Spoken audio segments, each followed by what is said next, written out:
Mythos Busters, investigating the mystery, monsters, and madness of Arkham Horror, the card game. Hello and welcome to episode 94 of Mythos Busters. I'm 94. Sean. 94. Joining me tonight is Nick. Hey, Nick. Hi. I gotta work on my Liverpudlian because I was trying to... Say that word again, please. I gotta work on my Liverpudlian because I'm... I was trying to sound like Obi-Wan Kenobi. Yeah, from Liverpool? I imagine so. I had never heard that. That's amazing. Oh. Because I was trying to sound like Obi-Wan from Star Wars. When Han is like, we're in Docking Bay 94. He says 94. Probably would have worked better if it was like a, hello there. Oh, that's what I should have done. Can we redo the intro? That does seem like low-hanging fruit for an intro line if you're gonna go Obi-Wan. Right. Joining us in a little bit, ideally, will be Ian. He's having a little bit of a kid issue at the moment. He's taming those, but I don't know. I was going to go with a mythos creature to describe kids, but I should probably only do that to describe my own kids. That's tricky space to play in. And as well, unfortunately, Scott's not going to be able to make it tonight. The schedules are getting crazy right now. If anyone's paid attention to our release schedule, it's already gotten wonky, and Q4 is not letting up, so it's only going to get worse. So we decided, we're going to give Scott the night off. And by night off, I mean we're going to go let him be a paramedic in COVID times. So yeah, you're welcome. Yeah, you're off the hook, Scott. Off of this hook. In this particular one, yes. So we've got a pretty tight episode for you guys tonight, I think. We're going to do our normal intros. And then we're going to talk as part of as our discussion topic, we are going to talk about the Winifred Habbamock. No, wait, now I'm doubting myself. Is it Habbamock or is it Habbamock? Habbamock. Habbamock? Okay. Oh, God. Looking at it right Winnie! now. Yeah, no, Habbamock. Okay, I did it right. We're fine. And we're going to talk Winnie tonight and all of the cards in her deck, and it's going to be pretty fun. But before we get to any of that, I do want to run over a couple of business items. I want to hit this at the beginning of the episode, just so it's emphatic. Okay. Because I like to be an emphat. You sure do. I know we've mentioned it before, but for FarkhamCon, we did work with Arbitz to make some really awesome Clue and Doom tokens. The standard build for Arbitz tokens, they're this wonderful fiberglass with metal. I really should have figured out how I wanted to describe this before I started the sentence, but they're a really great token. All of Arbit's work is great. Pretty much every game that Miles has tokens for, I've pretty much switched entirely. But we have tokens out there, and I want to make sure that y'all podcast listeners know this, because you can use Mythos Busters Direct as a coupon code and get 10% off of those tokens. They're pretty, they're awesome, and they've got a cool version of our logo that's all angry and giving you eyebrows. So go check them out. That is Arbitz.com, AURBITS.com. As well, while we're plugging stuff, again, I want to remind everyone that Iron Man happened. If you haven't checked out the playthrough yet, feel free to throw that on. We've got it on our YouTube. You can just have that on in the background while you're working, fade in and out. We sure did. And in addition to that, of course, we've got the Iron Man exclusive merch that we had made with Pat from the community. Amazing fun run logo featuring cultists and witches being chased by the Spectral Watcher. It's cheesy. It's great. Get it on a shirt. Get it on a mug. We're going to keep that up there for the remainder of the year, so make sure you get it while it's up there. That's mythosmerch.com. Okay. Now I'm done being a shill. Well, let's shill for our own things. Sure. Let's talk about some Arkham. Nick, what you been playing lately? I actually have played some Arkham. recently, despite the move. So the new house, I love it because the kitchen the dining room isn't literally right outside of my kids' bedroom doors. There's actually like a wall and a hallway in between, like a normal house. So I can play at the kitchen table at night when everyone's asleep and not feel like I'm keeping people awake with the clattering of chaos tokens and the occasional expletive. But you never know. When your kids get older, they might tell you that was the lullaby that lulled them into their sweet dreams. Oh, dear God, I hope not. But I also I'm a little behind. Surprising nobody. Fill that square in on your bingo charts. But, get the free space. Yeah. But I got the Innsmouth Conspiracy, the box. I don't have the first Mythos pack yet, but I got the box. And so rather than build decks for the investigators in the box, I had a bunch of decks already built, just waiting to start campaigns. So I started with those. And I didn't have any extra coin capsules, but I still wanted to use some of the Bless and Curse stuff. So I was like, well, I think I'll be able to do it. Like I'll just throw the tokens in the bag and it'll be fine. Huh. Yeah, it's not fine. I am very dishonest, it turns out. It also turns out the receptors on your fingertips work, probably. Yeah. Mm-hmm. So it was like as soon as my fingers would brush, because here's the thing, I also wasn't smart because the deck that I built that used the tokens only used curse tokens. So, okay, I could have at least tried to do half and half so then I have an idea what's in the bag, or I don't have an idea what's in the bag, but nope, I would touch it and I'd be like, no, that's a curse token. And it was like I found a spider or something. Pulls his hand out of the bag. Exactly. Back in. And then there's this moment of trepidation where it's like almost like I can feel like people are watching me and I'm like, That guilt response is strong. How is this going to sound on the podcast in 2 weeks? Well, so what I did do, I did play Pit of Despair 3 times, despite that. The first time was, I know we're not going to spoil the scenario at all, but the first time was like I got hit by a truck because the decks that I brought were not prepared for what that scenario does. So then I reset and I did it again with the same decks and I got a little further because I kind of had an idea, but I was like, man, I didn't bring enough X to the table. Well, okay, if we're talking about a player deck, I don't think that's a spoiler. Okay, well, you're going to want enemy management in Pit of Despair. I can't believe you spoiled that for me! Consistent and reliable enemy management is what you're going to want. And I had 2 decks that were kind of tricksy and fun, that had ways to deal with enemies, but weren't, neither of them were the killer, you know what I mean? So I ended up switching out, because I think I brought, now I can't even remember. I did build for Amanda, because I brought Amanda and,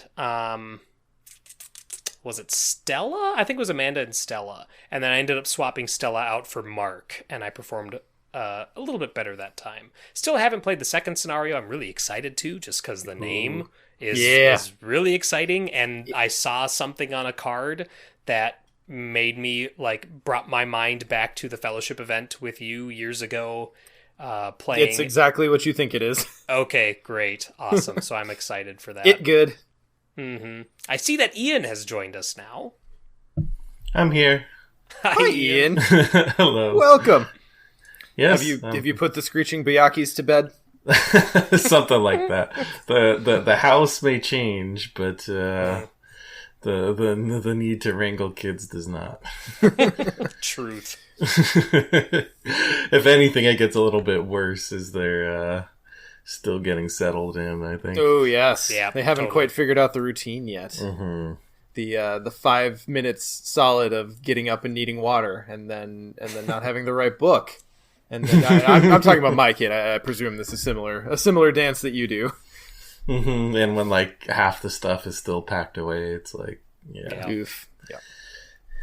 Well, we're just talking recent play experiences. So, Nick, how did you find? You said Amanda and Stella. How did you find Amanda?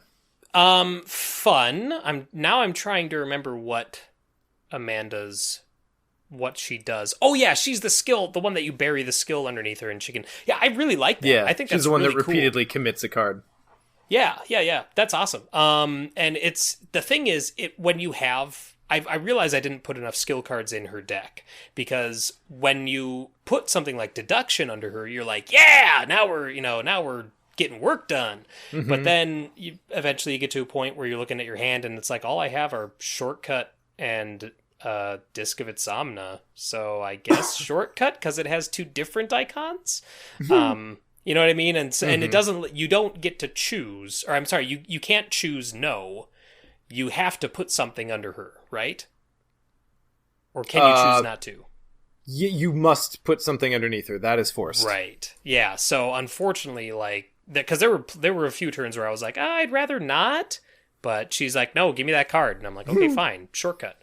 You did remember that you draw a card at the beginning of the turn. Yes. Okay. Yep. Mm-hmm. That's helpful. But I definitely needed both more card draw.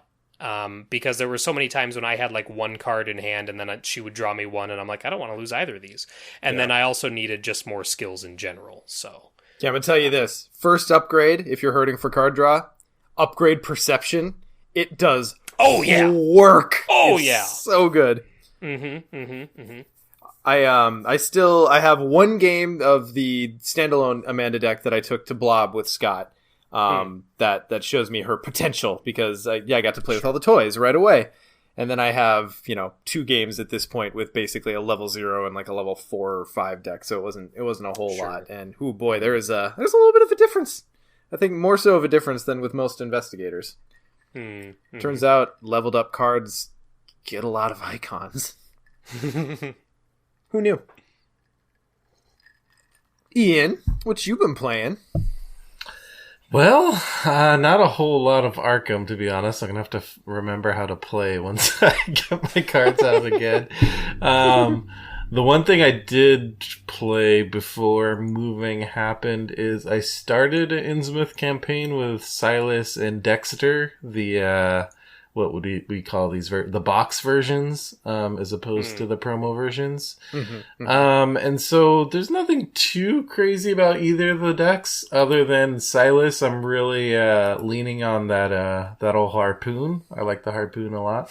I mean, you can't really argue with getting that kind of repeatable damage compression, and it's like it's dependent on committing skills, which, I mean, if you're not committing skills with Silas, what are you even doing? So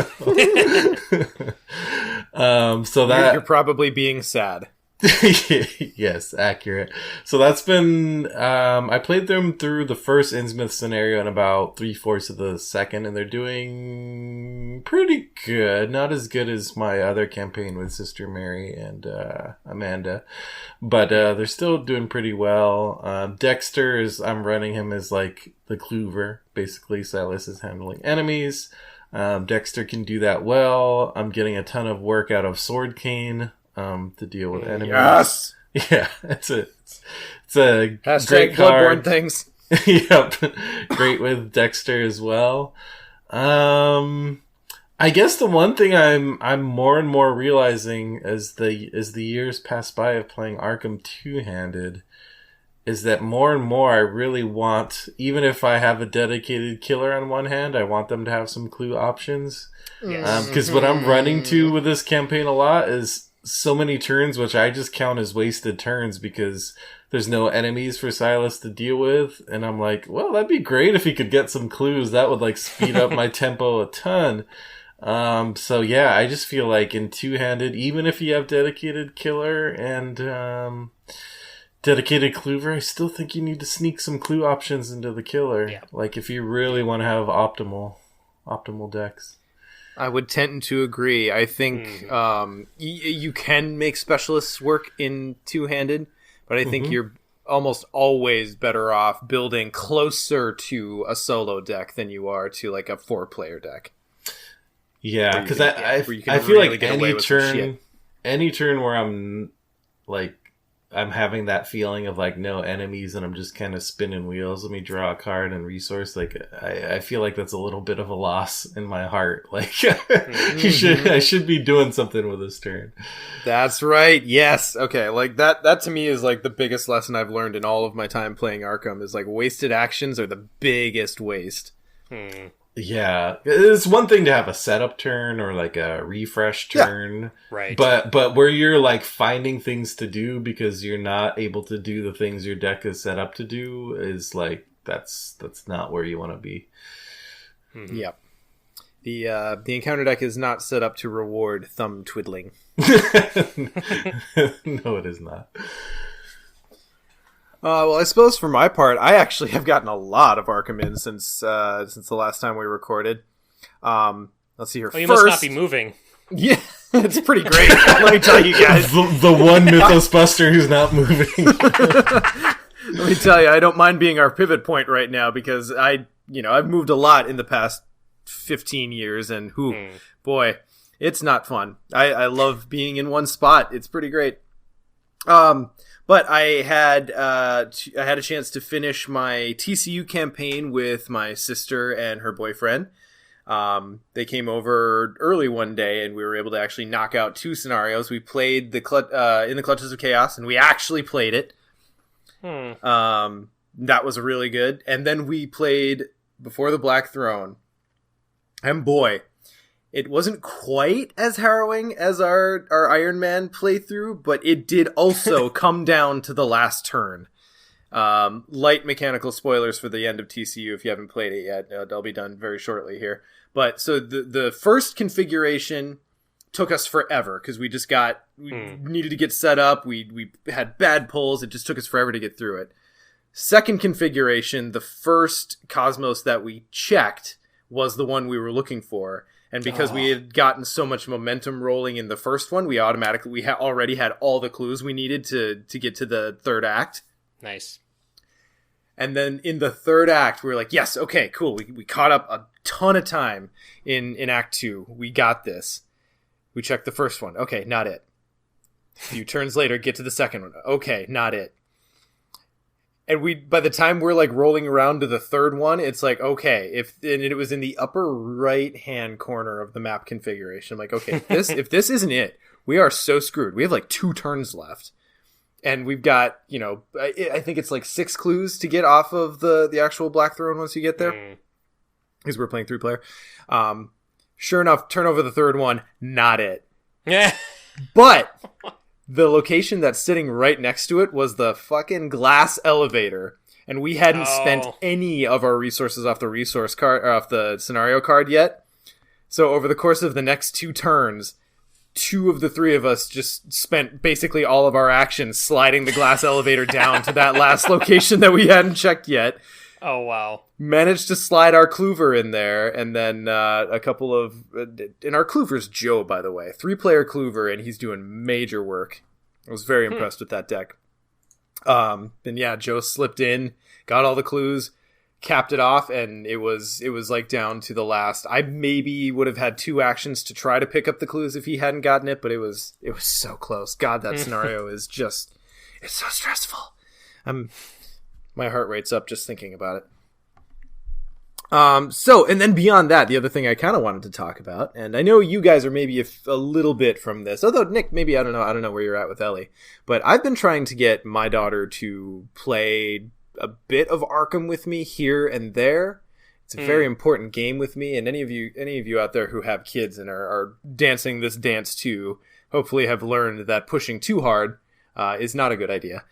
Right. So it's kind of this weird thing. Arkham's very important to me, so I only ever like lightly press and is like, "Hey Lily, you want to try this out?" And she's played a couple times. She tried out Daisy, and I think we got into the Midnight Masks and got interrupted and had to take the game down. Never got back into it.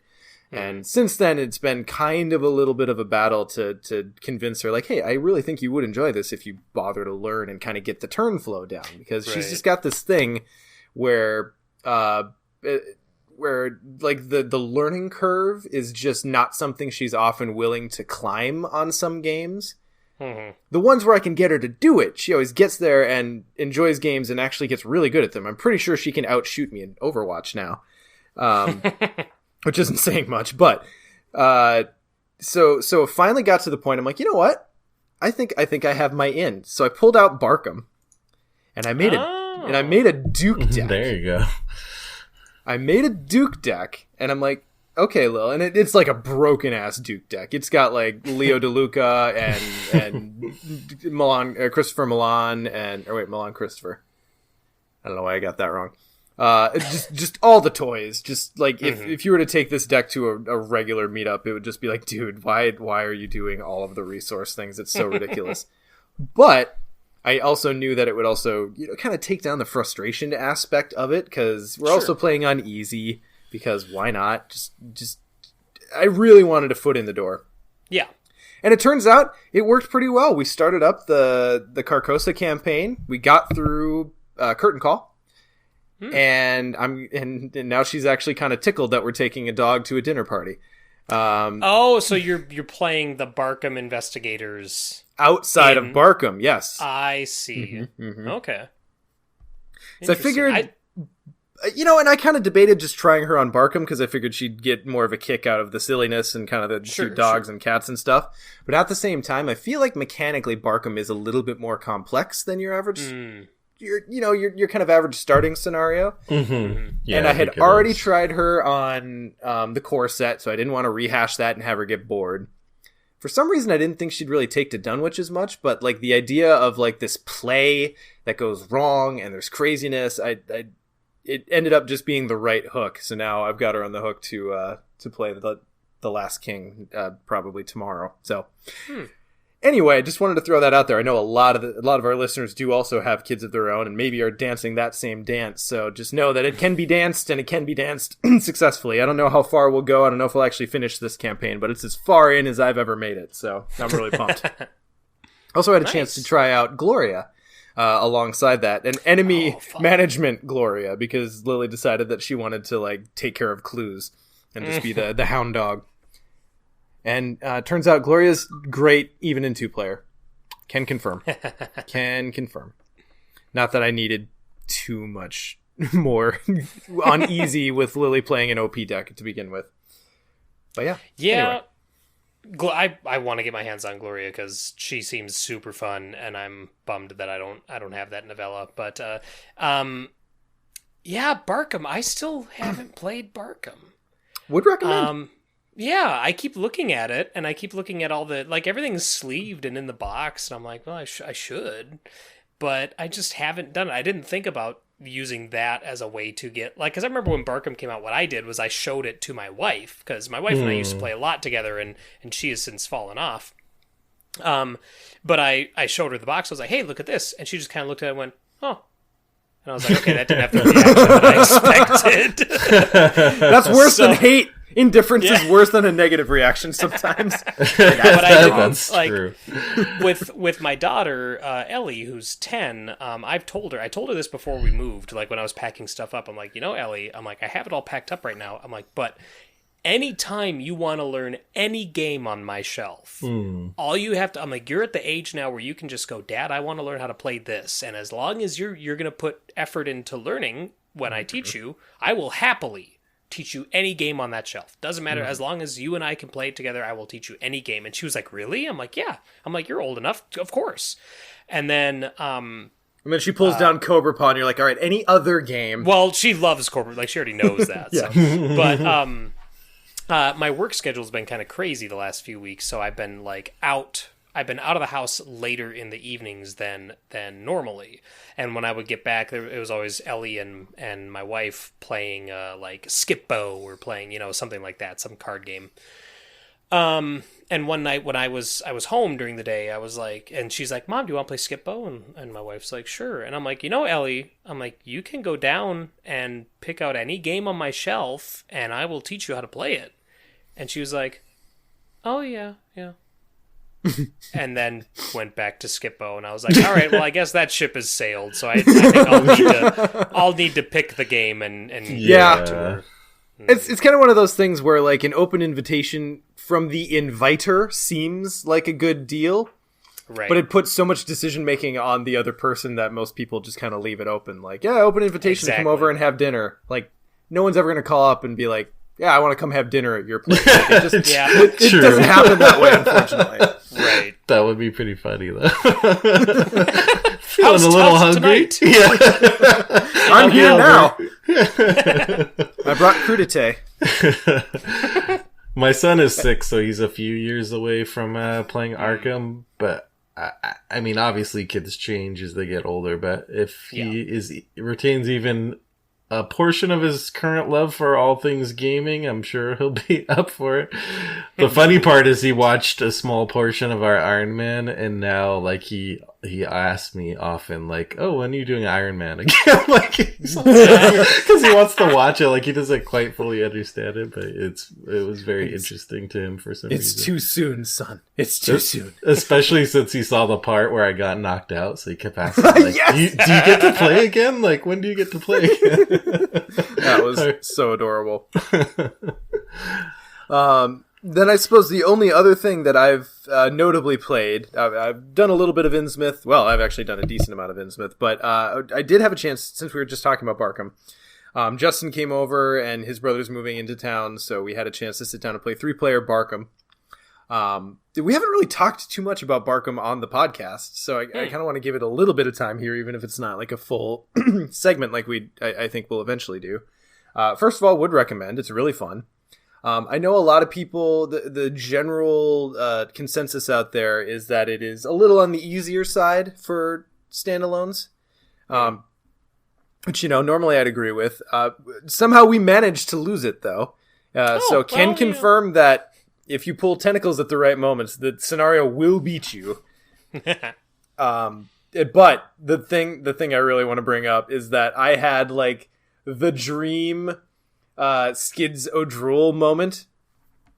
So his signature, if you haven't seen it yet, is an event where when you play it for the remainder of the turn, if you move into a location, you can do 3 damage to an enemy at that location. And my god. Yeah, and his action, his ability is spend an action, move 3 times, ignoring enemy engagement. Oh. So I had the dream turn with that card. Like, I didn't do much the whole game. I was kind of foundering. I ended up pulling like lots of willpower tests that just like kept me on my heels. But I got this turn where I played that card down, screeched around the map, killed 2 cats and another cultist with that event, and it was so clutch because it was one of the like Meowsk, the mask enemies that I capped off with just flying around the map with Skids O'Drool. Really fun. It almost makes me sad that the investigator abilities from Barkham will probably never see, quote unquote, the normal game, because some of them are really fun. Some of them are really fun. I'm sure that's fun, but that also sounds super broken. Like, oh man. Yeah, that's his signature. Sure. It's once a game.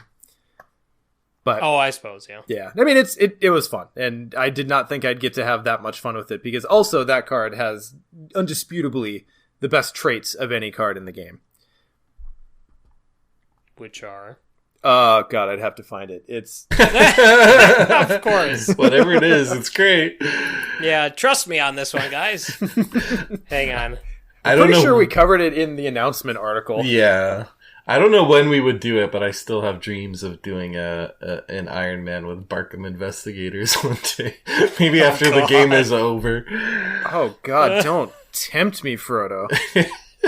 That sounds really fun. Yeah, it does. Oh, here we go. Justin's got us. So the traits. So the card is take the wheel, and the traits are what? No, stop. Oh yeah, that's bad. Bad dog. God. I love the text on some of the encounter cards too, which I won't spoil so people can experience them. But it's worth it for that alone. Some of the stuff is just hilarious, like both the flavor text and also the actual mechanics of what you're asked to do sometimes. So, yes, it's great. Yeah, would recommend. I really, really hope they do something silly like that every once in a while, because the fact that it started as an April Fool's joke and like the groundswell and the wantingness of the creators, and wantingness is now a word, guys. I don't know if you knew it. The desire of the creators to actually make this a real thing made an April Fool's joke, an elaborate April Fool's joke into a reality that we can now play. It's pretty great. Okay. Wow. Well, we managed to turn that into a half hour. Let's move it on from there. Ian, what patron business have we? So, special thanks as always to our board members. That's Chris B, Chris H, Chris M, our conglomeration of Chris's, Morton, Jared, Ian, Kyle, Philip, Dave, Abilio, Nathan, Chad, and Robert. Thank you so much for your crucial support of the podcast and everything we do. Special shout out to a random patron this time around is to Forbon, which I assume is a screen name and not like the actual name, but Forbon, thank you for your support as well. You never know in these days. And That's true. I think we have a couple patrons who are androids. Yeah, I wouldn't be surprised. Mythosmerch.com. So if you have not yet visited mythosmerch.com, you really should. And if you have bought anything from mythosmerch.com or won any of our swag, please remember to send us pictures if you can of you utilizing that swag in everyday life. I know personally the Mythos Busters hoodie is still my most worn hoodie at all times. It is kind of funny though when I have both the hoodie and the hat, like just going to pick up food or something, and yeah, I just wonder what people are thinking, like, where does he work? Mythos Busters offices. So yeah, make sure you check out mythosmerch.com. So, the next patron goal we have coming up is another standalone scenario. If and when we make it, we'll start working on that once we get some of our other patron rewards goals out of the way. Namely, and mostly, Dissonant Voices finishing up that project. Got slowed down a little bit with a couple of us moving, but we'll be trucking ahead with that. And was there any update on the tattoo video? At this point... Oh, he just went BRB again. No, I'm kidding. Yeah, I went BRB. At this point, no update, because I feel like we owe it to everyone who's not just interested in our personal shit to get Dissonant Voices done. So I'm personally putting all of my extra podcast effort into Dissonant Voices first. When that is up to date, then I'm banging out that tattoo video. And I think some distance from granted the memories are all very hazy because you're in pain the whole time, and it's a very different experience, but I think some distance from it will help the editing a bit. So we're gonna get DV done first and then look out for that tattoo video. We'll hopefully get that supercut of me wincing in pain. Big tentacles exploding. Yeah, so as far as DV goes, we'll be finishing up TCU soon. I can post a picture in the chat here, though. Let's do that. That's true. We can include it in our post when we post up the episode on our site. But other than that, yeah, I think that's about it for the main patron business.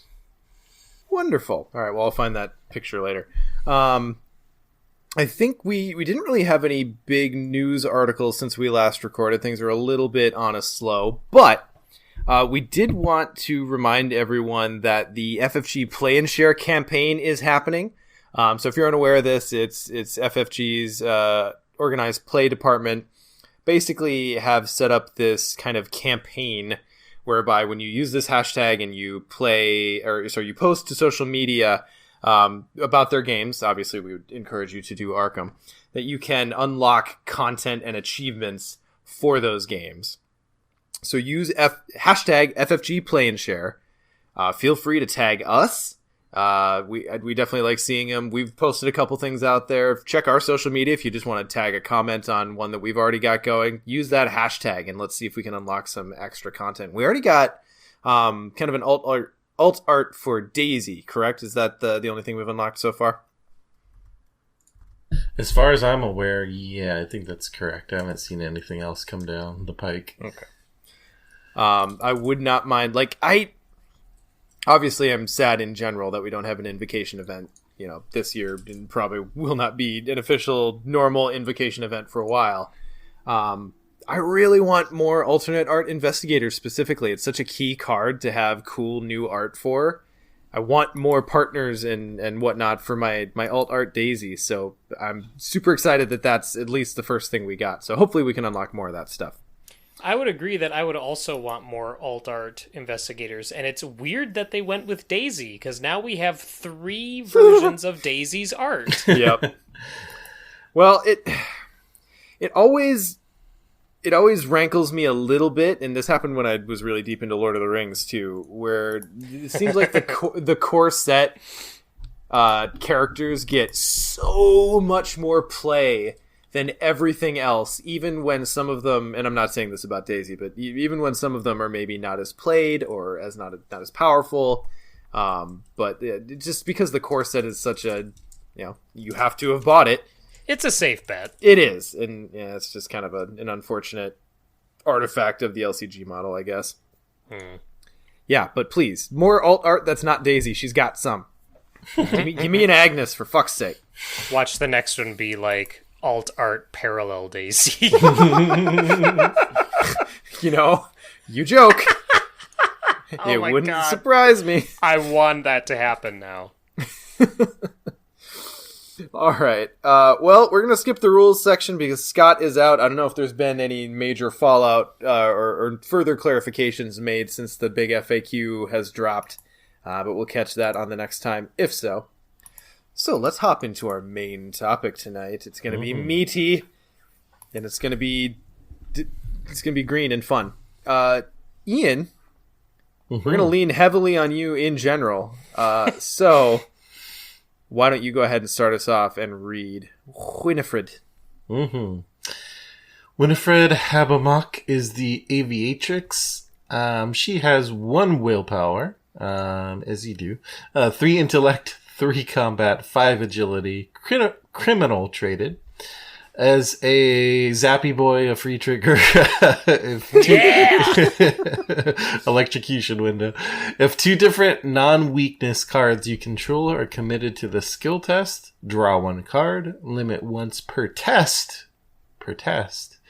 Elder Sign effect +1. After this test ends, for every 2 points you succeeded by, return a card you committed to this test to your hand. And she has 8 health and 7 sanity. And as with the other starter gators, super simple deck building, rogue cards 0 to 5 and neutral cards 0 to 5. Deck size 30. First, we have to commit to 1 meme, guys. It's either Zappy Boy or Electrocution Window. We're going to dilute the pool if we go toward both. I mean, if we stick with just those 2, I don't see how it'd be a problem. Zappy Boy came in through the electrocution window. We had to build the window first, and then we left it open for Zappy Boy. Spelling bee. Can you use it in a sentence? The Zappy Boy came through the electrocution window. Are we still doing this? All right. We should probably talk about her SIGs, right? Yes, we should. Sure. Nick, you want to do anything I can do better? Sure. Anything you can do better. Hey, that's her signature skill. It is a rogue skill, but it's also Winifred Habbamock deck only. It has 6 wild icons. I have to count that every time. Every time I have to be. Is it 1, 2, 3, 4, 5, 6? Yes, it is 6. And commit only to a skill test you are performing. Oh, shoot. You mean I can't waste +6 on someone else? Oh, that was never going to happen. What are you, innate. Guardian? It is innate and developed traded. It's not much to say there. So, Sean? I do love the flavor text, though. Told you. Told you, yeah. And then, of course, her signature weakness, Arrogance. Which is a weakness skill. It has a wild icon. It is flaw traded. You must commit Arrogance to each eligible skill test you perform. This skill's icon subtract. That's also a word, guys. Don't know if you knew that. This skill's icons subtract from your skill value instead of adding to it. If this test succeeds, return the skill to your hand. So that, like, comparing the weakness to the Sig, oh my god, why isn't arrogance like 2 icons? Yeah, so far in my experience, which is not as extensive as I would like it to be so far with Winnie, I haven't found this to be a huge deal, honestly. No. Like, either take a test that doesn't matter that much and get rid of it, or usually Winnie's up by so much that it doesn't matter. Yep. And it, like, if you draw it in upkeep, like, you'll hit a willpower test and you were going to fail it anyway, so okay, great, I fail it by 1 more. Oh no, I'm at 0 will. Oh darn. Or you get it in your hand at some point when you're drawing in your turn, and that's, in my experience, more likely, because as we'll talk about in a moment, I'm sure, Winnie can draw her some cards. Yeah, you can kind of just plan, okay, well, I guess I'll just investigate here where there's no clues and just get rid of it. It's fine. That said, I guess it maybe in TCU with Haunted, it's a little bit more risky because there's not as easily accessible tests that you don't care about failing. But yeah, as far as signature weaknesses goes, I've not found this one to be not that threatening at all. It's just so, like, the pendulum swings so heavily in favor of the Sig in this particular circumstance. Like, I get that you only get it once, like the +6, but if you pull the Elder Sign, well, then, woo, and there's, I guess Rogue doesn't have a whole lot as far as recurring those skills. At least not to my knowledge, they don't. No. But still, +6 versus a -1. Yeah. It's nuts. I've played Winnie through 1 campaign, so I can only speak to that. But when you construct her in such a way to have... I think she does really well with a lot of the neutral skills that draw a card and just keep the cycle moving. I think it was Scott who said, like, if you build it right, you can churn through her deck so fast you could probably power a light bulb. Yep. So even though I do have some feelings when I look over at Stella's deck and her signature, she's got 3 friggin' signatures and those each are so individually great. Yes.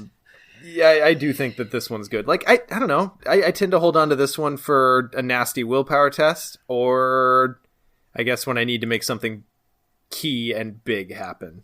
Yeah, it kind of feels like it's built around that whole Rogue idea of where you're, like, going all in on a really important test and daring the autofail to come out. Sometimes it takes the bait more often than I would like, but... Yeah, it sure does. Yeah, but yeah, my experience as well, also including a lot of those neutral skills, is, with that ability, like, you're committing 2 and you draw 1, so in theory it seems like you're kind of net losing, but in practice, if you're including those skills that are also drawing, you're really kind of just keeping this cycle going, and she can really churn through her deck really, really quickly. Right. And I would have to imagine anyone who constructs a Winnie deck who has access to it would not forego. Well, of course, if you have Winnie, you have access to it. So I take it back. Lucky Cigarette Case is so goddamn amazing in Winnie. Yeah. Almost her true signature. Right. It's Lucky Cigarette Case. Yeah. I hard mulligan for that thing. Yeah. It's so good. And then you upgrade it and it just gets even better.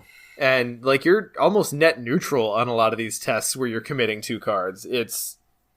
Oh, God.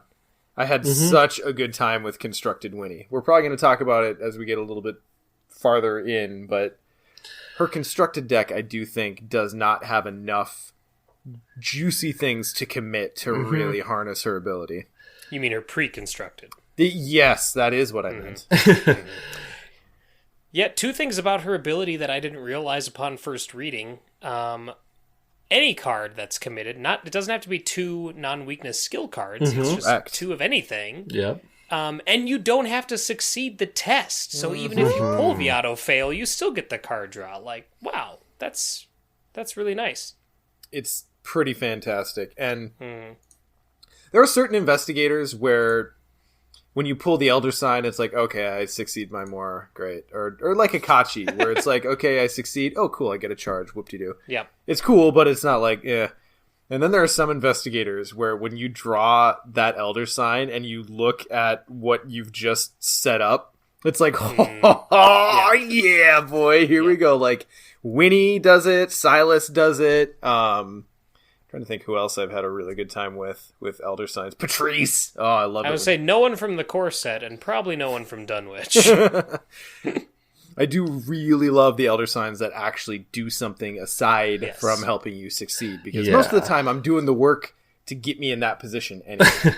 Right. Yeah. Every now and then it's like a Hail Mary, but usually not. I think the key thing with constructing Winnie decks is getting that icon distribution right, which, partially depends on whether you're playing solo or what kind of role you're using her for. Because that's the other part of the pre-constructed deck I ran into is like a lot of times you have a bunch of agility icons in hand and no one to evade, and it's like, okay, I can't. What am I going to do with these cards? So I think that's the other reason why the deck you construct yourself feels much stronger, is you can have more control over the icons in your deck and make sure she's more well balanced. And with the stat spread she has, like the intellect 3 and the combat 3, for most investigators, when you see that 3, you're like, it's average but not great. But because you're committing a ton, like it just feels like she's pretty flexible and can do a little bit of everything. It's totally workable. Like the campaign I took her through is I did Return to TFA, and she was clue focused, but as we just talked about, had enemy options. So the majority of the icons in her deck were wild agility or intellect. And the ability to really just like look at your hand and be like, okay, these are actually kind of my stats. What can I do here? I feel like playing her is a different experience than playing most investigators. And what's funny is like we have other investigators that play with the mechanic of committing. We've got Silas and we've got Min, and yet she feels so different to playing either of those two. Surely there's one more that I'm not thinking of. Well, the one that comes to mind that she feels... They play very differently, but in some ways they feel similar as Amanda, just in that sense of what I talked about, that they can really flex and have a lot of versatility to how they play, because, their stats maybe aren't the highest in certain areas, especially Amanda, and Winnie in a few areas, but they can really just kind of adapt to what's happening. Yeah. All right. Well, I'm sure we'll talk more about the rest of the cards in the context of Winnie as well. But let's move on to the basic weakness. Ian, you want to read Reckless? Yep. Give me 1 second to actually get to it. Okay, I'm here. Reckless is a basic weakness. It's a skill, actually, which is a little interesting. Flaw, commit only to a skill test you are performing of any type that has no other cards committed to it. Other cards cannot be committed to this skill test, so you have to commit it, and it's the only one that can be committed. If this test fails, return this skill to your hand. Forced, if Reckless is in your hand at the end of your turn, reveal it and lose 2 resources. And one important thing to know is you have to commit it, but there's no icons on this thing. So this is way worse than her signature. Yes. But even still, I think this is one that it's the power of this, or how much this sets you back, is going to vary from investigator to investigator. Because I pulled this for back when I thought that I would be going and attending Iron Man. I had this in my Carolyn build. Ooh. And I was like, oh, that kind of sucks. But then I realized in testing Carolyn... she's fucking that, rich. Like, she's loaded. So 2 resources, no problem. You know what I mean? Like, yeah. So some people are going to really hate this, and some investigators are not going to worry too much about it, I don't think. And even within the same investigator, like if you've got your kit out and you really don't need your resources, say you're riding 1 to 2 anyway, it's like, meh, whatever, we'll just deal with it. I have only played this in Winnie thus far, and I think in Winnie this tends to be worse than it would be in most investigators. Sure. Because this one is like you gotta win it honestly, or it's gonna keep hitting your resources. Yeah. And that can be a little bit more difficult if you can't commit anything. I forgot who I had this in. I think it was some seeker who had like 5 intellect. And so they were basically able to, okay, I'll just investigate at 5. That's fine. And get rid of this thing pretty easily. The ones that'll hurt are, Winnie, for example, or just an investigator that kind of has low basic stats and relies on kind of pumping those up with commitment.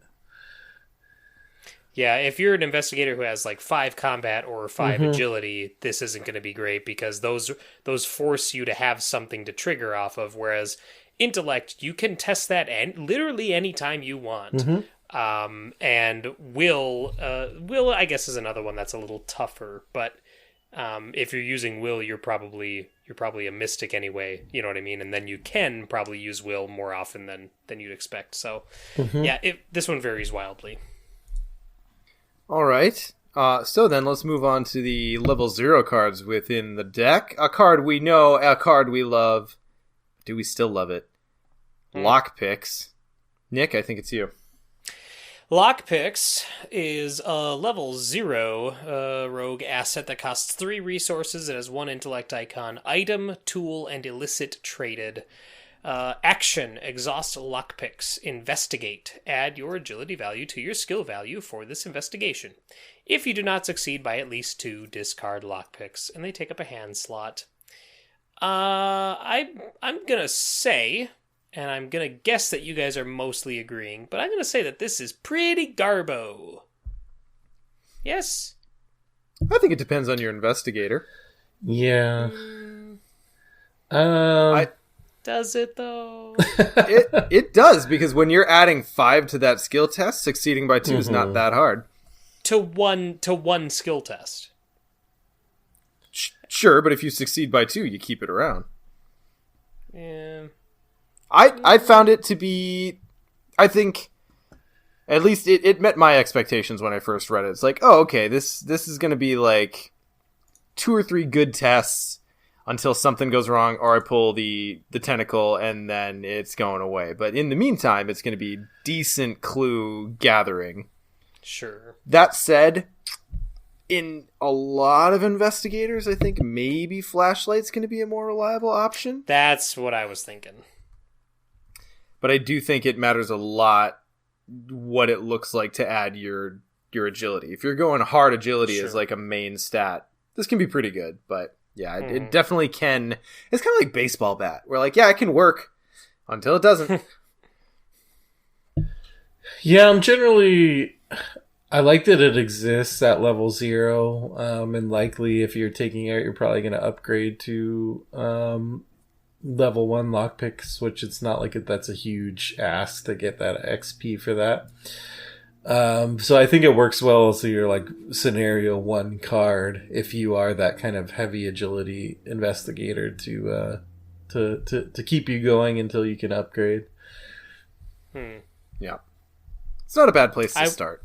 I will say that the one experience, like in my eyes, this seems like the biggest improvement for only 1 experience. Like I'm trying to think of another card that goes from a 0 to a 1. That, at least to me, feels so much more reliable than this, and I'm struggling to come up with that. Yeah, I mean, no doubt. Like, for 2 XP to upgrade your lockpicks, that is well fucking spent. But I think, yeah, at level 0, it's fine. It's cool that at level 0, Rogue has an in-class option. Sure. I still stand by the statement that a lot of investigators would still prefer Flashlight as a reliable source. Right. I think this is a case. I think this is a case where it really speaks to the investigator it came with, Winnie, where like she is going to be able to blow out a lot of these tests. So it feels. Totally. So I think that skews a little bit about how I think about this card because I haven't used it much outside of Winnie. Yep, confirmed. That's where I'm at too. She definitely does cloud it a bit. All right, let's move on to Daimausa. Nick, I believe we're to you. I just did lockpicks. You just did lockpicks, so I think it's me. Daimausa. The Mouser C96 is a rogue asset, of course. It's 4 cost. It has an agility icon. It is item, weapon, firearm, and illicit traded. All the juicy rogue things that you want. It has uses 5 ammo. Action. exhaust Mauser to C96 and spend 1 ammo, fight. You get +1 combat and deal +1 damage for this attack. If you succeed by 2 or more, either ready the Mauser or gain a resource. So, kind of a roguey 45, really, is kind of how I see it. It pays you back if you can hit the tests. I would say I have only had 1 or 2 times where I wanted to fire it more than once and I didn't hit the test by 2 or more, so that definitely is a thing that happens. I don't know. I do like it as a level 0 option. I feel like this is a little bit more reliable for damage than, say, your Derringer. Yeah, for sure. I think for a long time the rogue pool was rightly criticized at level 0 for not having great weapon options if your name isn't Tony. I think Mauser is kind of the long-awaited answer to that at level 0 for sure, because no matter what happens, you're still getting that +1 combat, +1 damage. Like, it's not like the damage is reliant on the succeed by 2 or more, which is great. Like, you're getting it. The succeed by 2 is just whether you'll get to use it again. But yeah, I think it's nicely constructed and designed so that it's not just like a 45 equivalent. It should be a little trickier since it's not in Guardian, and I think it is. So yeah, I like it a lot. Really nice that I love it when you're able to deal the killing blow with it and be like, haha, I get a resource. It's just like this nice little gift. Yeah, and 5 ammo is great. Yeah. That's what I was looking at, was anytime I see the ammo count higher than the resource count, I get excited. Yes, the resource cost. Agreed. So you'll be playing Eat Lead with this one, huh? I'm sorry, Rat Lead. Rat. I don't know. Probably not. What a feisty answer, Nick. Ian, you wanna read your Iron Man Bay from Iron Man? I do. Give me 1 second. I'm not doing well with my Arkham DB right now, but I got it. Ian's using a Laserdisc touchpad to navigate Arkham DB. He has to find the barcode. Somehow I found a way to put Arkham DP on 8-track. I'm not sure how. So this is beyond being my Iron Man Bay. This is also a card that I know not just me, but I think all of us were begging MJ to turn into a card ever since we read the Jenny book. This is Lonnie Ritter, the feisty mechanic, a 4-cost asset, combat icon, ally traded. You get +1 combat. Zappy Boy free trigger is exhaust Lonnie Ritter and spend 1 resource. Choose an item asset controlled by an investigator at your location. Heal 1 damage from that asset and 1 horror from Lonnie Ritter. She takes up the ally slot and she has 2 health and 3 sanity. The reason she was my Iron Man Bay is because I was playing Tony, who has very, very low sanity at 5, and so she was my Horror Soak. Both because 3 sanity is really high for a rogue ally, and also because she can heal horror off herself. Ooh, boy, can she soak a lot. Mm-hmm. Like, as long as you get something down for her to repair, like, holy cow, you can be the ability to heal 1 damage and 1 horror, essentially, per turn, at the cost of a resource, is pretty damn good. Mm-hmm. And, am I not mistaken? I don't know if she would. But Carolyn could take her, yes? Yeah, she heals horror. Yep.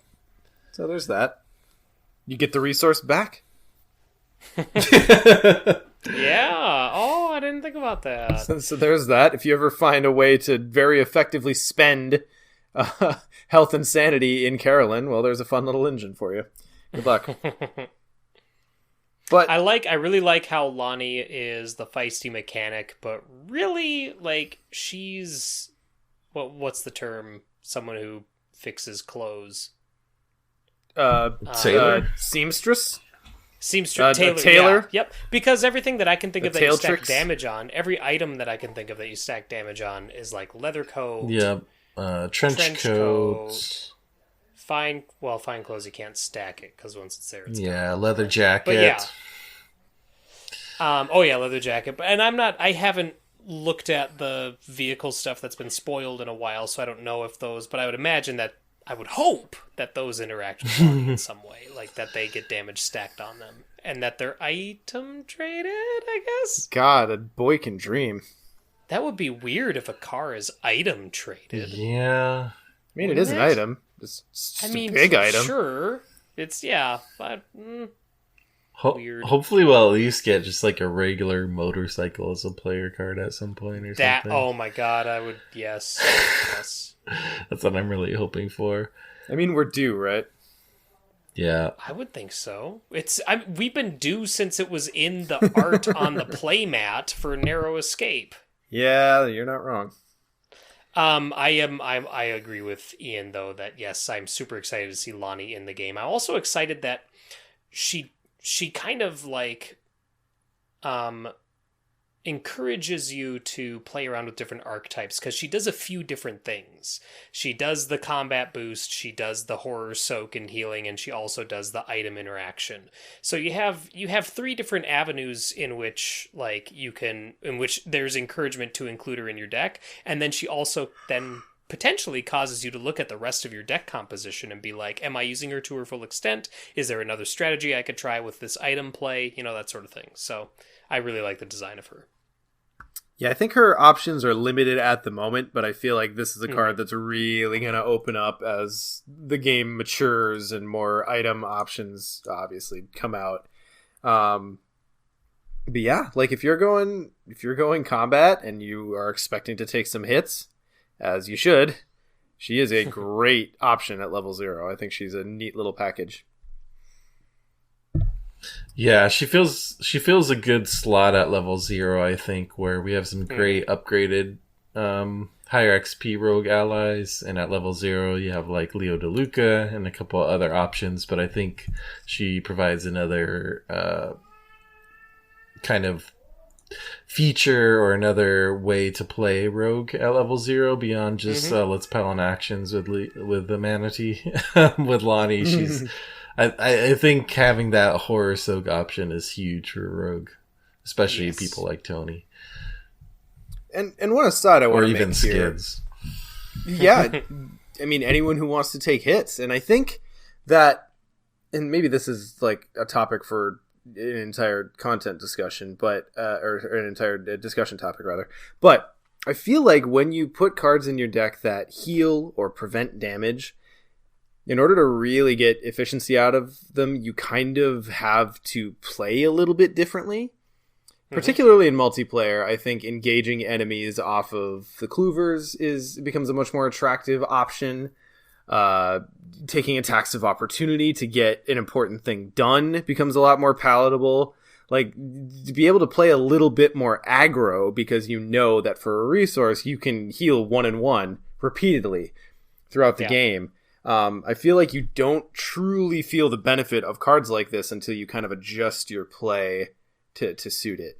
And again, maybe that's a discussion for another time, but I do love to see more cards like this that kind of enable that aggro play because, oh boy, it's fun. Anyway, let's move on to what I'm sure is going to be Lonnie's Bay. Nick, you want to read Leather Jacket? Sure. Leather Jacket is a 2 resource costed rogue asset with a combat icon, item, armor traded. Its game text reads fast. It can soak 2 damage, has no sanity, and it takes up the body slot. It's okay, sure. Like, it's 2 more than Leather Coat, but it's fast, so you're paying for the fast, which I think is fine. Yeah, I like it. Lonnie loves it. Ian, I think this was like the thing that you used to use Lonnie in Iron Man, right? Did you have any other options? No, it was all about the leather jacket, and I mean, just the fact that it's fast is huge. Yeah. Like, you kind of are basically paying 2 for the privilege of it being fast, compared to something like Leather Coat, but in Rogue especially, I'm all about that. I'll pay 2 to not have to spend an action to put... Because that's sometimes the problem with soaks. Like leather coat is, I really don't want to spend an action to put it down, but fast, yeah, I'll put it down all day. So, Ian, are you saying that you wanted an Iron Man deck that said Lonnie likes leather? Pretty much. You mean Leather Lonnie? Yeah. Oh, is there such a thing? Okay, Leather Lonnie is the episode title. Moving on. So I had leather going on, and my investigator was all about choking people.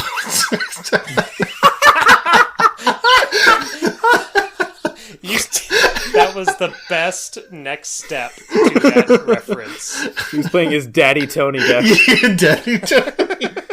Oh, I have to change the name of my deck now. All right. Before we go any farther down that particular rabbit hole, let's move on to Streetwise, a familiar contender. Streetwise is somehow now a level 0 asset. It costs 0. It has an intellect and an agility icon, as you might expect. It is talent traded.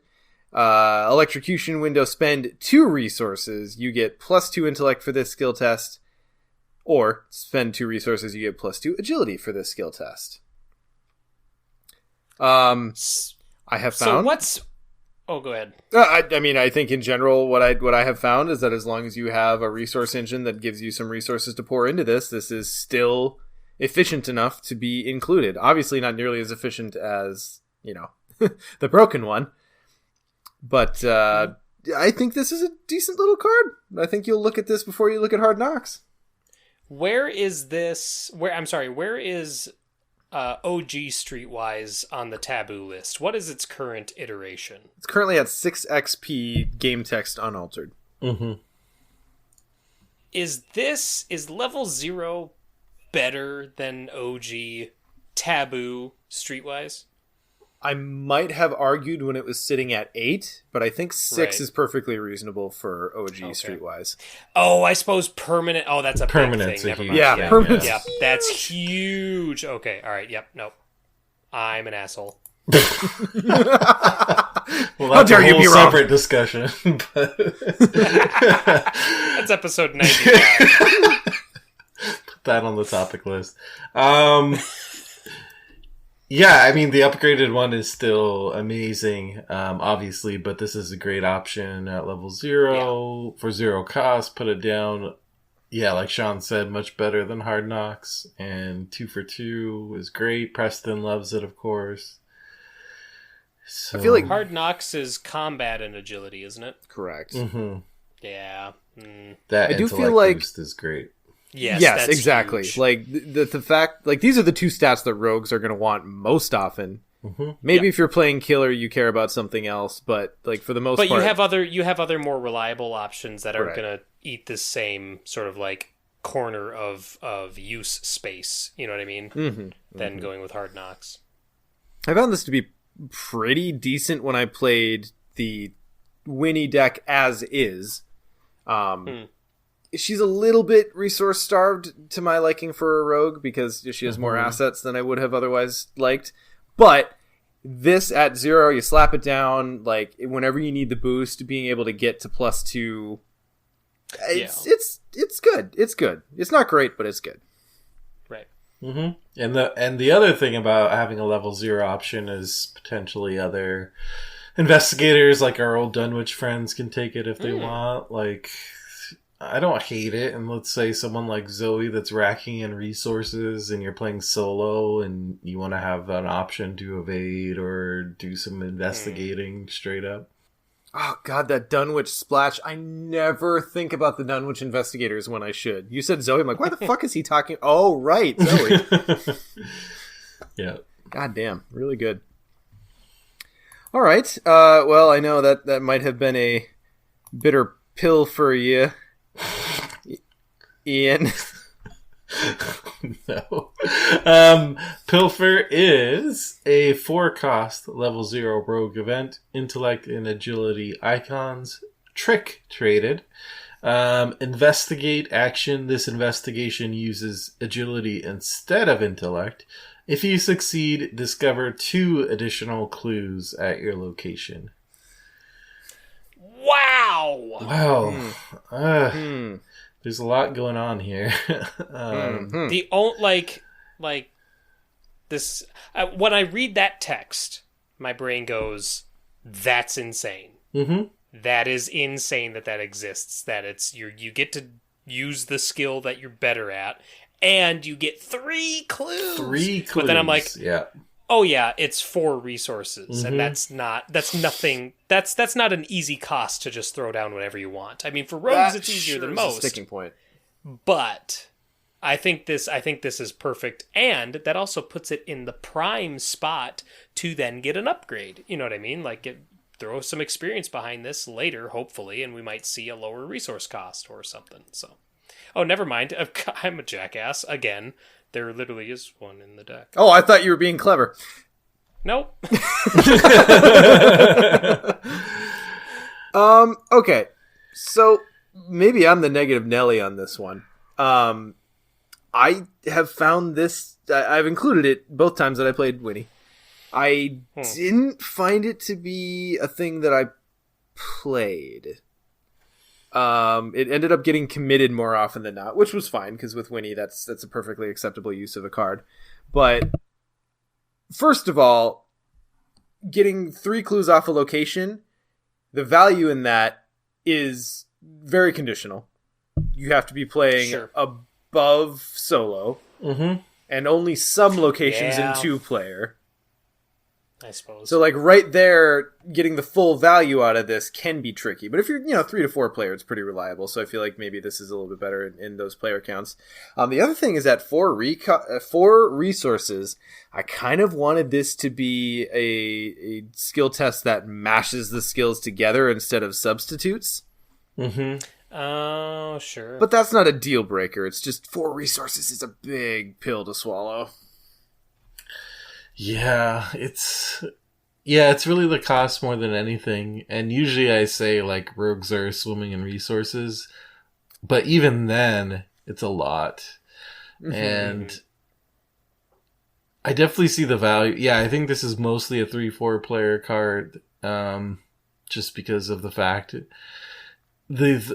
The fact that you are getting 3 clues is huge for, a level 0 event, and just straight up getting 3 clues in one go is huge, compared to most other options, which is like you get an additional clue. Right. But yeah, that 4, because then I almost feel like, well, for 4, I can soup up my intel report, and I'm only getting 2 clues, but they're guaranteed, like testless, Right. Is that 1 clue where I have to take a test and I might fail and I spent 4 for nothing? I know I like gambling as a rogue, but still. There's just no I'm going to fail that test. I guess it's interesting that someone like Rita can take it because it's trick traded. And so, subbing her agility for her intellect is a big swap. Yeah. She doesn't have as much ability to pay for it as a rogue, but... And it probably bears mentioning as we talk through some of these trick and tactic cards, that Daddy Chuck exists, and he definitely makes these a little bit more palatable. But I think if you're not running him, this is one I'm not looking at very often. Yeah, you guys You've raised some very interesting points, and the thing that now, hearing what you guys say, I keep going back to is, now I'm just thinking, who is this for? Because the people who would easily have the resources to pay for it, my mind originally went to Jenny, but then I was like, well, she doesn't necessarily prefer agility over intellect. It all depends on your build. Yeah. And then the other one was Preston, and I'm like, well, he doesn't like any skill tests, so he would say no. He would definitely go intel report. So yeah, it's Preston spending 10 resources to actually make this worth it with Streetwise. But it is kind of in this weird place where it seems really good, but then when you actually try and find a home for it where it's going to get consistent use, it's a little harder to find it. It reminds me of the Seeker one, Connect the Dots. That's kind of in a similar place as this, because it also costs 4. You can only play it under very specific circumstances, but when you are able to play it, it's pretty good, because it gets you 2 clues. Problem is that it asks more. That asks more setup from you than this does. But they fill kind of a similar space in that they're both 4-costed and not something you're gonna always necessarily want. Yeah, 4-cost event is a hard pill to swallow. But yeah, bringing up Daddy Chuck is actually a good point, because I wonder whether how much this cost is actually a Daddy Chuck premium, that as they were designing Chuck. And having that effect in mind, they knew they couldn't undercost this event too much, and so you couldn't play this for 1. Yeah, surely not. So 4 is kind of like an inflated cost that accounts for Daddy Chuck's existence. I feel like. Oh, that's a shame. But it'll see its day. Getting 3 clues in a single shot cannot be understated in its power, because that's really good. I think you need a certain confluence of things in order for this to be valuable. Someone will play it. And it is, I find it funny that dude's stealing that mummy's hair. I'm sure he'll want it back. Oh, I thought it was a crown. Shh. Nick, you want to sneak us by on this next card? I like how, alright, yeah. Speaking of sneak by, let's just... All right. Sneak By is a rogue event. It costs 0. Well, that's refreshing. It has 2 agility icons, trick traded, and its game text reads, Evade. When this action begins, gain 2 resources. I love this suite, the suite of events that do this, where it's like, hey, that thing you were going to do, here's some money for it. Oh, it's so beautiful. Especially the Burning the Midnight Oil in Joe's... hunch deck, because I was like, oh sure, I was going to investigate anyway, but yeah, I'll get 2 resources for that. Hell yeah. Oh, it's nice. They're nice. And I find this one to be particularly good among that suite, because unlike fighting, which generally you're going to want to do with a weapon or with another event potentially, because you're trying to pour on damage, evading, I'll take just an honest evade, and that's going to do probably what I want to do with it. And it becomes a lot more attractive because also getting the resources after you evade, chances are you want to do something to progress the game now that you've disabled that enemy for a turn and need to move on. Maybe, I don't know. I feel like the value proposition of this one specifically is pretty high among the suite. Yep, agreed. And I'm sure I probably said this for Burning the Midnight Oil, but the other thing is the icons on this compared to Emergency Quiche. The fact that you have that option, it's never a dead card. You got 2 agility icons in there if you need it instead of the resources. It's pretty big. It's pretty good. Pretty good. Yep. All right, well, simple enough. It's always funny, the just simply good cards we talk about for 30 seconds, and then we spend 5 whole minutes on fucking pilfer. Yeah.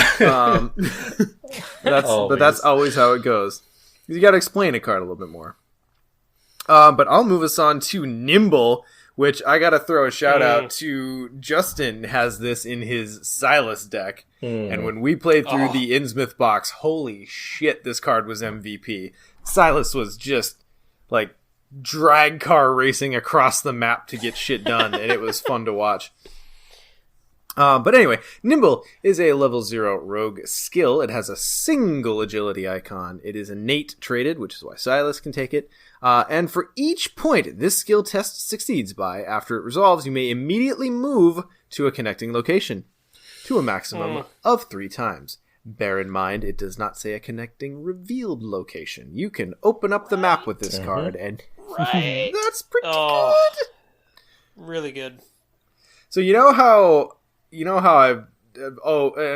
not the only one, but I've always been a giant fan of level 0 shortcut. Because it's anytime I can just get a free action for a thing that I'm gonna do, always a good thing. This is up to 3 free actions, And if you're taking this in an investigator who can hit an agility test, which is what you're going to do, you're probably going to get 2 to 3 actions out of this. And, oh boy. And even in, like, solo, if all you're doing is evading, like, you evade and then scoot the fuck away, like, it puts so much distance, even if that enemy is a hunter, like, it can basically take care of that enemy for you for the scenario, if depending on where you're at. Like, it's so good. Finally, another solution for how do we get Peter Clover. Hey, that's absolutely true. Yeah, that's true. Aside from playing non-taboo elusive, I feel like this is one of the better options. Yeah, that's true. I mean, just the sheer amount of actions it can save, and move actions in particular are the things that will often save you in scenarios. And so, yeah, that situation where it's going to save you or have this huge impact isn't going to come up every game. But I don't think that means that you leave it out of your deck, because the times when you need your bacon saved, like, you're going to be happy to have it in your deck. And those are the moments that can save a whole campaign, save a whole investigator. Or just pull off the moves that you need to. Like, I had this in Finn playing through Return to Threads of Fate. It was Finn and Ursula. And I can't even remember the whole sequence of actions, but basically he started on one side of the map and was able to... It was all a blur. Yeah, he was able to, like, escape from, like, 2 enemies, move to meet up with Ursula, like, accomplish 2 of the act decks in one turn, like, and it was basically the Nimble that was the facilitator of all of that. So, yeah, it's an amazing card. I was surprised to see that this was a level 0. Because... I think if this were one experience, it would be totally fine. I would have no complaints. 2 experience, I don't know. I think I'd want a second agility icon, but you know what I mean? Like, yeah, level 0 surprised me. I do have to call out the art on this one, which is some of the most it's great. It's great art. I have no complaints about its composition. It is probably one of the more unassuming scenes that I've ever seen in Arkham Horror. Like, she just looks like she's off to show them, like, her favorite tree, whereupon she's carved her initials. There's nothing sinister going on here at all. I love the story that is told in this artwork. You know what I mean? Yeah. Like, just the amount of character that you're seeing in this one piece of art for 3 different people, I think is really cool. Like, I can almost hear how these people sound in my head. This is wonderful art. I'm glad you brought that up. Yeah. It's funny because I had the opposite reaction, where for some reason this art really creeps me out, and maybe because it is so unassuming. Like, really? Yeah. To me, this looks like part of the opening scene of the Arkham Horror movie. You know what I mean? Like, it's right before shit goes bad. You know what I mean? And she's like, "You'll never believe what I found on top of the hill." And they're like, "What are you talking about? Slow down. We can't catch up." You know what I mean? Like, that's... And the girl in the back is like, "What are you guys saying? I can't hear you." All right. Let's move it on to Daredevil, Ian. All right, so Daredevil is a level 0 rogue skill, 1 wild icon, fortune, and practice traits. After you commit Daredevil to a skill test, discard cards from the top of your deck until you discard a rogue skill you can commit to this test. Commit it. Shuffle each weakness that was discarded by this effect back into your deck. So... I don't like it. One of the big differences compared to the upgraded Daredevil is you're discarding cards from the top of your deck until you find a rogue skill versus revealing cards from the top of your deck.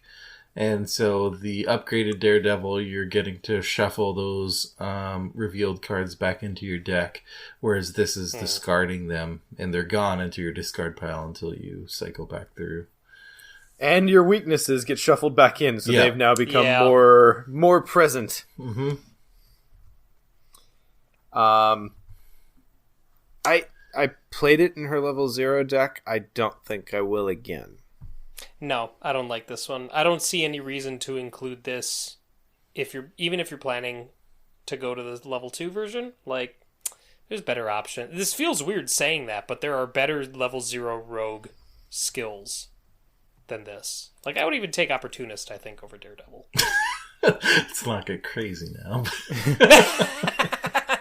I think its problem right now, and this might be remedied by the time the game eventually sunsets, but I think the problem is right now that there's not like a key critical mass of specifically rogue skills that you can put in a deck that really make this worth it. Because usually by the time by the time you draw this, you've already seen a quick thinking or a momentum, and like there's maybe one or two left in the deck that you would actually be able to commit or want to see, and to, depending on how many cards are left in your deck, to like ditch 10 of them to get to that one card.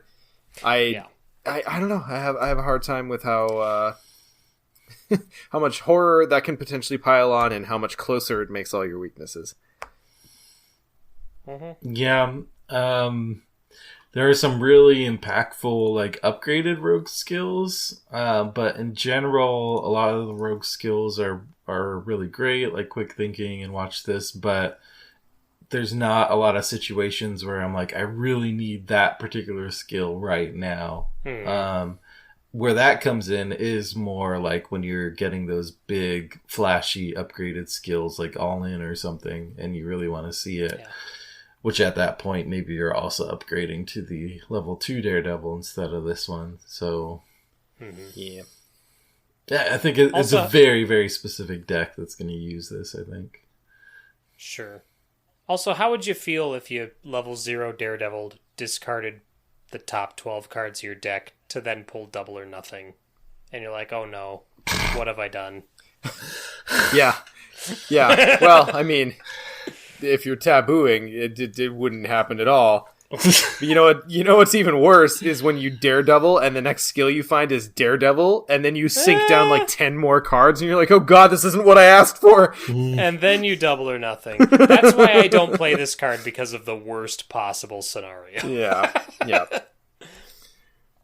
All right. So I think that gets us through the level 0 cards. Let's start pounding through the upgrades. Nick, you want to imbue a little Liquid Courage on us? Sure. Liquid Courage is a level 1 rogue asset. Costs 1 resource. It has 2 will icons. Its game text... item and illicit traded. And its game text reads, uses 4 supplies. Action, spend 1 supply. Choose an investigator at your location to heal 1 horror. Then, that investigator tests will 2. If the test succeeds, they draw 1 card. If the test fails, they heal 1 additional horror and discard a card at random from their hand. Okay. I actually, this might be one of my favorite design pivots of any card from level 0 to upgraded. Because if you remember, look, guys, it's better. Yeah, because if you remember, at level 0, you test the same thing. If you succeed, you get the extra horror, you heal the extra horror, and then if you fail, you discard the card. Whereas now it's like, hey, if you've got low willpower, I've got a card for you. If you got low willpower and you don't like cards in hand. I think it makes a little bit more sense thematically, right? Like if you're trying to hold your liquor, succeeding that willpower test would not discard. Yeah, I don't know. I guess the level 0 one kind of makes sense too. What does the hand represent generally? Does it generally represent like your sense of self? Your wherewithal and your options that you're able to access, I guess. I don't know. All right. Anyway, Ian, what do you think of this card? Sorry, I just wanted to use the word wherewithal. I think we're going a little too deep, I think. It's a card that I always want to use for the theme, which is fun, at level 0, but sometimes it ends up getting cut, whereas I like this one a lot better, just because of what we talked about. A lot of the rogues who want to use it have low willpower, and this one will actually give you something good for failing that test. I mean, yeah, you have to discard a card from hand, but being able to heal 2 horror in one pop is really, really good. Because that's the thing, is if you're including this in your deck, you're including it to heal horror. You're not including it to draw cards. Yep. But if you hit the test and you draw a card, you're probably not going to be sad about it. Yeah. For sure. So, yeah. All right. Well, I guess we'll move on then to the Mouser. Oh boy, we're already back. So this is now a level 2 upgrade. It is 3 cost instead of 4. Has a combat and agility icon. It is item, weapon, firearm, and illicit traded. Uses 5 ammo. Action, exhaust the Mouser and spend 1 ammo. I suppose you expend it too. Fight, you get +2 combat and deal +1 damage for this attack. If you succeed by 2 or more, either ready the Mouser or gain a resource. If you succeed by 4, do both. So, I do like the combat boost. I feel like that helps a lot, particularly if you're looking to succeed by a certain amount. Any little bit that you can pull together to get toward that end is going to be good. And I also like that if you succeed by 4 or more, that's so roguey. I don't know how often you're going to do it, but the option to go big on a test when you really, really need to, like, God, I need that resource to play my elusive to get out of here, or whatever it is. I do like that option. Yeah, I think it's, everything that we liked about the level 0, but amping it up a bit. So I think it will really come down, though, to like what kind of investigator you're playing, how much combat you're doing. If you're taking the Mouser at level 0 because you kind of just need a weapon to handle enemies when you can't evade, the ones that you actually need to deal with, but you're not necessarily being a killer, then I don't think you probably need to upgrade to this for the extra combat boost alone. And if you're that kind of investigator, you're probably not succeeding by 4 very often. But if you are doing a lot of fighting, then yeah, I think this is worth the extra XP. I think for a general rogue weapon, I think I still prefer the level 2 Derringer over this. For just like, when I think of just like archetypical rogue, what level 2 weapon would I pick? I would probably still lean Derringer. Just because that extra, it's a succeed by 3 to get the extra action, succeed by 1 to get the damage, which like, okay, sure, all right. And then succeed by 3 to get the extra action. That extra action is huge, I think. I think that is a bigger effect on a general sense than either of the effects that the Mouser gets for its succeed. But I do agree with Ian that there are particular builds that will favor the level 2 Mouser. But I think that it requires more of a specific build than the Derringer does. Yeah, if this is just like spot enemy management, for sure, Derringer, I'd upgrade to that sooner. But if you need some staying power, like going to 5 ammo is, as we noted earlier, pretty significant. So yeah. Neat little card. I do like the cost reduction. It always helps. Ian, care to take us on a daring maneuver? Always. Daring Maneuver is a level 2 rogue event for 0 cost, 1 wild icon, gambit traded. Fast, play when you would succeed at a skill test. You get +3 skill value for this test. Draw 1 card. So for your 2 XP, you're getting an additional point of success, I guess is what you would call it. +3 skill value instead of +2, and you're also getting to draw a card to replace itself. And because it's gambit traded, when you play it, you throw it across the room. That is accurate, yes. You have to do that. I like it. I mean, I don't play Daring Maneuver 0 that much anymore, but then again, I haven't played Winnie. But I mean, I don't have, looking at this, I'm not like, oh, that's too much experience, or oh, it's not a big enough boost or anything. I'm fine with it. I think it's all right. I think 2 experience to turn something into a cantrip, if it's something you like anyway, is generally a pretty good trade. I think with Daring Maneuver at all, whether we're talking level 0 or level 2, you kind of have to think about, okay, how much do I really care about having a backup to making sure I succeed by 2? How many of those effects do I really care about proccing? And, if you have a fair few where your strategy kind of hinges on being able to hit that succeed by 2 effect consistently, then, you might look at these. +3 is pretty good. Like, This will get you to your standard rogue +2, but as soon as you get into any of those cards where it's for each point you succeed by, then that +3 looks pretty attractive. Oh, yeah.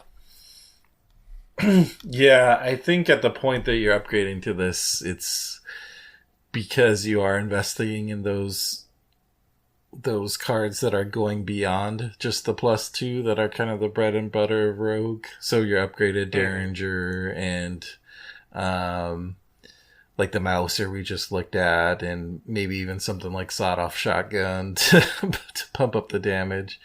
So I think there's a certain critical mass of those cards when you look at this, but otherwise you're probably not going to look at it. So right.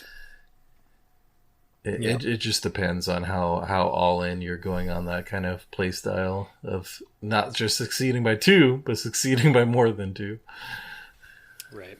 But I will say, if I'm ever middling on including a card in my deck, adding draw a card to the end of it is a good way to push me over the edge on that one.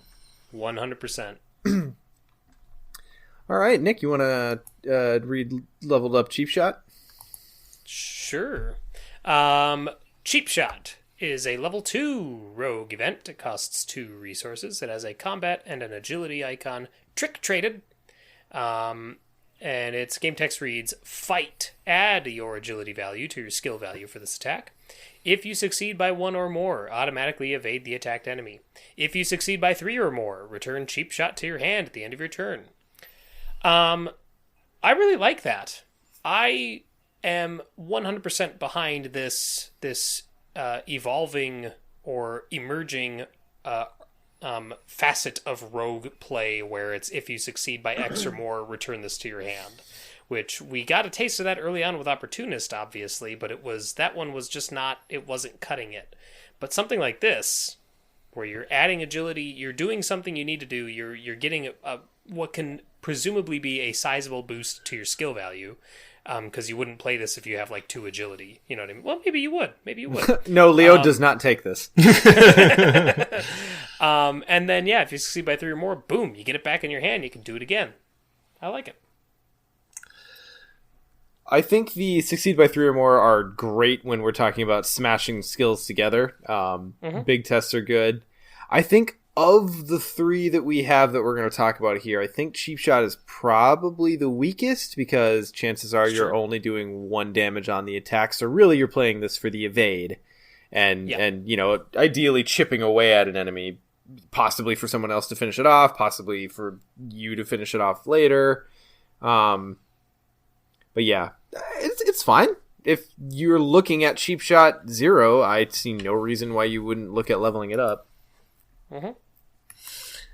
Yeah, this is another one that's gonna revolve a little bit around Daddy Chuck, I think. So once we get to him, this is the which we should mention if people aren't familiar who we're talking about, we will get to him, but Chuck basically, when it's a tactic or trick event, will reduce the cost of this or give it fast or improve your skill value. So that's something that will make it much more feasible to like return this to hand and potentially play it again. Because I like the idea of kind of like chaining this together and keep playing it, but it is gonna eat up your resources over time.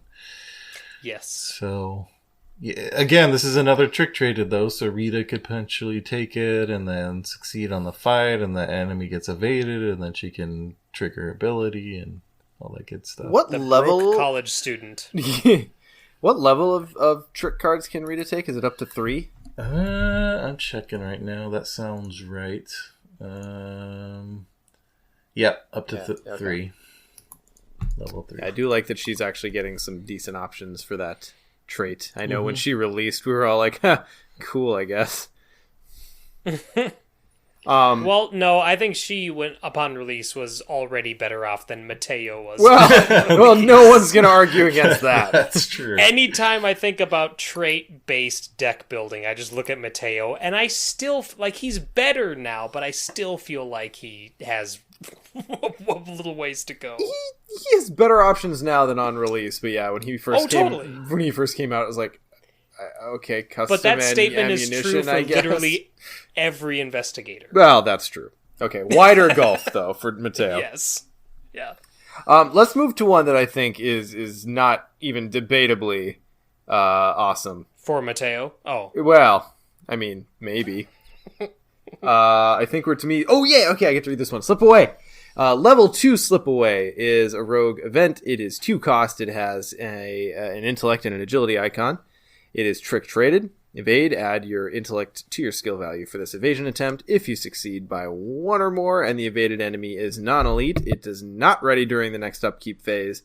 If you succeed by 3 or more, return Slip Away to your hand at the end of your turn. Okay, so first of all, level 0 Slip Away. I love it. It's one of my favorite evade tools in any faction ever. Particularly in like solo, where essentially if you're moving fast enough, evading an enemy for 2 turns is as good as defeating them. Yes. And the fact that as long as you can hit the test hard enough, you can continue to get this back to your hand. Like, oh, this is such a good card. Yeah, anti-hunter tech is few and far between sometimes, and this is a great option for that. But the fact in the level 0 that it's kind of a one and done versus this being able to keep using it is a big deal, I think. Yeah. I agree.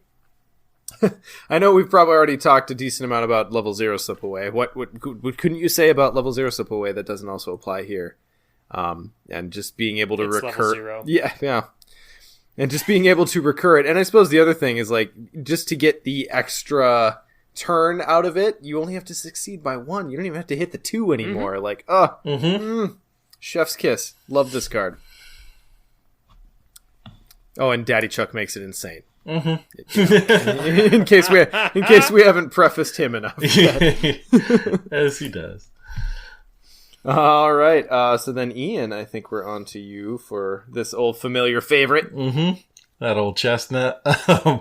This is Manual Dexterity, the level 2 version. It is a rogue skill this time. 3 agility icons, innate and developed traits. Max 1 committed per skill test. If this test is successful, draw 1 card. 2 cards instead if it succeeds by 2 or more.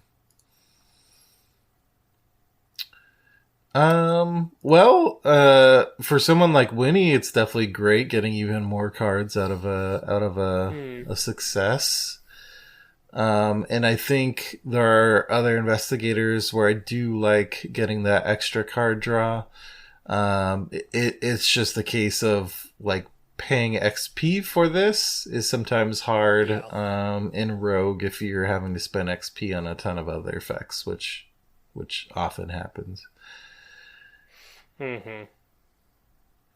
Yeah, I don't know. I haven't played with them much. I've been relatively cool on the in-class upgrades of the universal skills. Just because the extra card draw hasn't really been a big seller for me.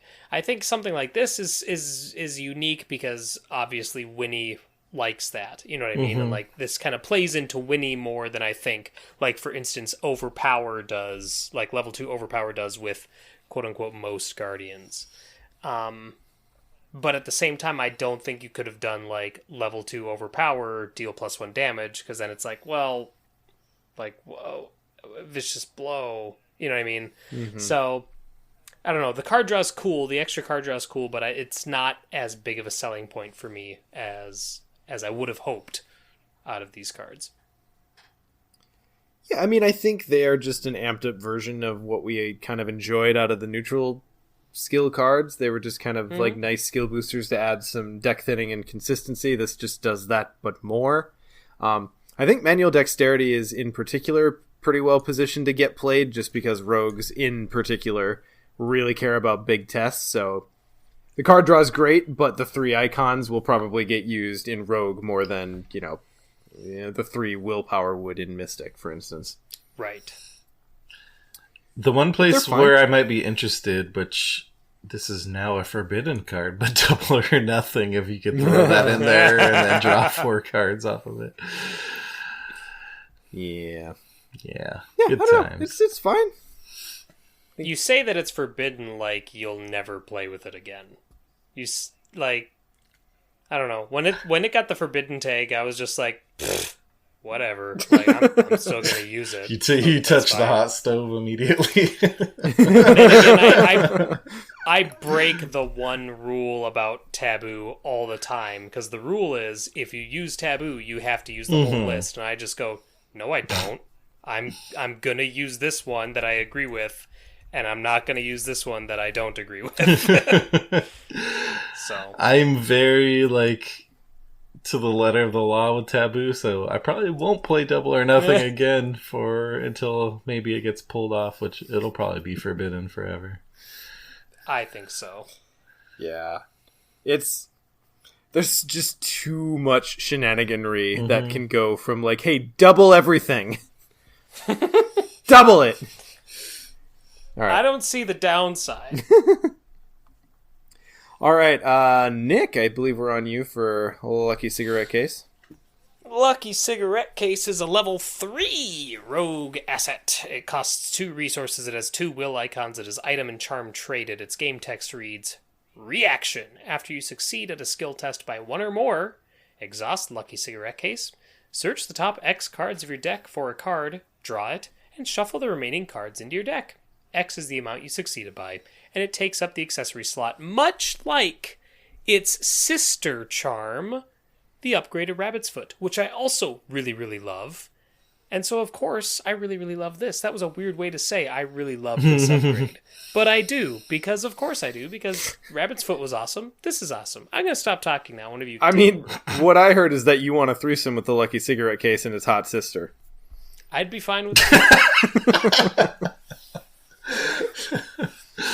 I would tend to agree with you. I think Rabbit's Foot it's fine. It's good in the type of survivor build where you're planning to fail and you can dig deep. I think Lucky Cigarette Case, yeah, sure, like Calvin, like Stella. I think Lucky Cigarette Case is unequivocally amazing. Yes. Level 0 is great, and the ability to dig deep and pick what you draw, chef kiss. Like, hello combo decks. This is your best friend. Yes. Yeah, for sure. It's so good for those cases where you need to find one particular card, whether it's Skids looking for a bow to do some anti-aircraft action, or just any of those kind of decks. And even if it's not a combo deck, just being able to filter through your deck and find the cards you want. It's the only tricky part is just deciding when you're going to take it in your XP progression, making that choice of, do you take those XP pieces first and then this, or do you take this first and then? So I think just figuring out that kind of progression is the only decision you need to make, other than deciding to put this in your deck, which you should. And I know yes. I know this is a little bit of an aside. I know everyone's kind of a little down on Mandy now since the taboos, and I get that, because Mandy was pretty insane beforehand. But I do like the idea of a really cooperative Mandy sitting across someone who's running Lucky Cigarette Case and being like, all right, grab 2, it's fine. Like, the ability to harness that ability in a lot of other ways that weren't really explored before, because Mandy tended, I think, to be pretty selfish in her current... or in her original incarnation with all the tools she had. But Mandy is just a very supportive smoking partner. That's right. Yeah. She has the light. Yeah, yes, there you go. She always has a light. All right. So then I think that gets us to Sharpshooter, which is a level 3 asset, a rogue, of course. It's 2 cost. It has a combat and an agility icon. It is talent traded. Reaction: when you use a fight ability on a firearm asset, exhaust Sharpshooter, choose one or both, which is so kind. Why not? First, this attack uses agility instead of combat. All modifiers to your combat for this attack modify your agility instead. which is cool because I'm also fairly certain that then you can also use modifiers to your agility, like committing icons, and that also stacks. So I feel, right? Am I interpreting that correctly? Like both icons That's how I work? read it. Okay. And then the other option that you can use is use the attacked enemy's evade value for this attack instead of their fight, which I feel like is the bigger piece of the two. Because so many enemies have less evade than combat. That was building up to be a really profound point. I really liked that first bullet, I think, better than the second one at first blush. Now, I haven't used this asset. I do really like it, just because it lets you do both. Yeah.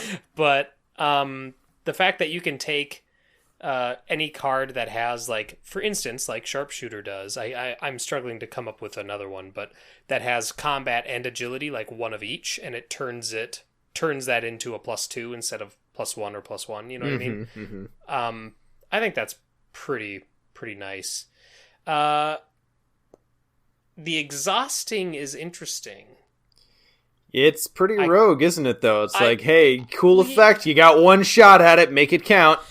I kind of wish you could do, like, one of these two without exhausting, but then if you exhaust, you get to do both? Or, I don't know. No, that would still be weird. I guess that doesn't really work. I don't know. It's just weird. It's just, I like it, but it's weird. I like it, but it's weird. I love that it exists, and I'm still figuring out how to use it though. But I this is the kind of card that I wanted to exist for a long time, being able to essentially swap like agility instead of combat for those evade investigators. But then the fact that it costs 3 XP itself, in addition to whatever other cards you're upgrading to make the whole thing work, makes it a little bit tricky to pull off.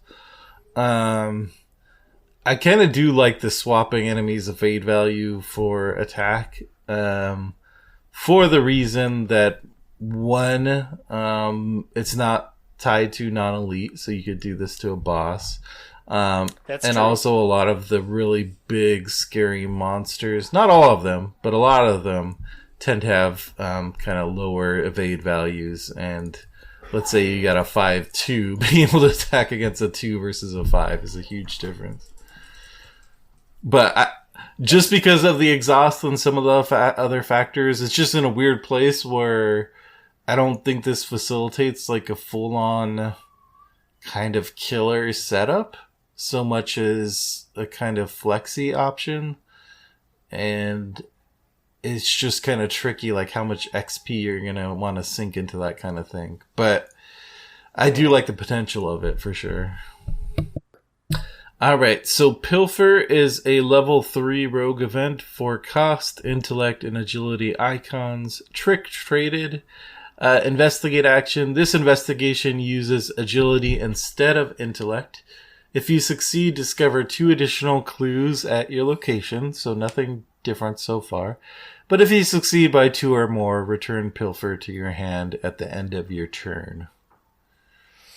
So, earlier, Sean said that he thinks Cheap Shot was the weakest of those which were, if you succeed by X or more, return to your hand. I am going to put forth that this is the weakest of all of them, because you getting this back isn't necessarily that big of a boon, because we already talked about how that 4 resource cost is the biggest issue with it. You know what I mean? Like even if you don't get all the clues, having 4 resources to spend on it in the first place it's asking a lot, and then having 4 more resources to be able to use it again next turn. You know what I mean? Like, I don't know if this one is. I think I'd rather get Cheap Shot back than this. Yeah, in theory, it would be great to like keep chaining together and get 3 clues and 3 clues. But yeah, unless you're truly just rolling in bank, I don't see this really taking place unless it's a super dedicated, like you're going all in on Daddy Chuck and trying to make that kind of deck work, and so you're reducing the cost of this. And so I think that's the only deck where I might look at this, and you're going to have to spend a lot of XP to make it happen, I think. Totally. A lot of XP, a lot of resources. It's just, this one's just, it's asking too much of you in the first place, I think, to then feel that same level of value from the return to your hand. And this is returned to your hand at the end of your turn. So even if for whatever reason you had 8 resources to blow and 6 clues to grab, you couldn't do it all in one turn. You'd still have to space it out. So yep. This one's rough. I really wanted to smash skills together, and it doesn't. So yeah, all of its counterparts do. Cheap shot and slip away. Those add the two together. I mean, I get it. We don't want rogues to become seekers, and high end clue compression should maybe be a little bit farther out of their reach. But I still I'm rough on level 0 pilfer, and this doesn't do enough to make me want to pay 3 XP for it. No, agreed. Yeah, someone will play it though, and it'll be fine. Nick, you want to... I don't think it'll be fine. I think everyone will make that person feel bad. I will make that person feel bad. Yes, I'll read Backstab. Backstab is a level 3 rogue event. I had to really think about... I don't know why I was thinking about that so hard. It costs 3 resources, comes with a combat... It comes with a combat and agility icon. It's included those on there. For free. Yeah. Look for our new combat icon. It's tactic traded. I'm tired, so I apologize if I'm kind of loopy right now. Its game text reads, fight. This attack uses agility instead of combat. This attack deals +2 damage. If you succeed by 2 or more, return Backstab to your hand. Yay! At the end of your turn. Boo. It's fine. I mean... Yeah. Okay. I like it. I don't think it's amazing, but whatever. So I feel like when this first came out, it kind of became a meme for people trashing on it. And I don't think it deserved quite that level of disdain. Right. 3 XP is a big ask. Yeah. So when you compare this to level 0, you're not getting anything except for that succeed by 2, return to your hand. So by returning it to your hand, you're then having to pay 3 costs again and hit this test, and it doesn't smash skills together. Again, it's substituting, which is still better than using combat for most rogues. But it's not hitting a big test like you want it to.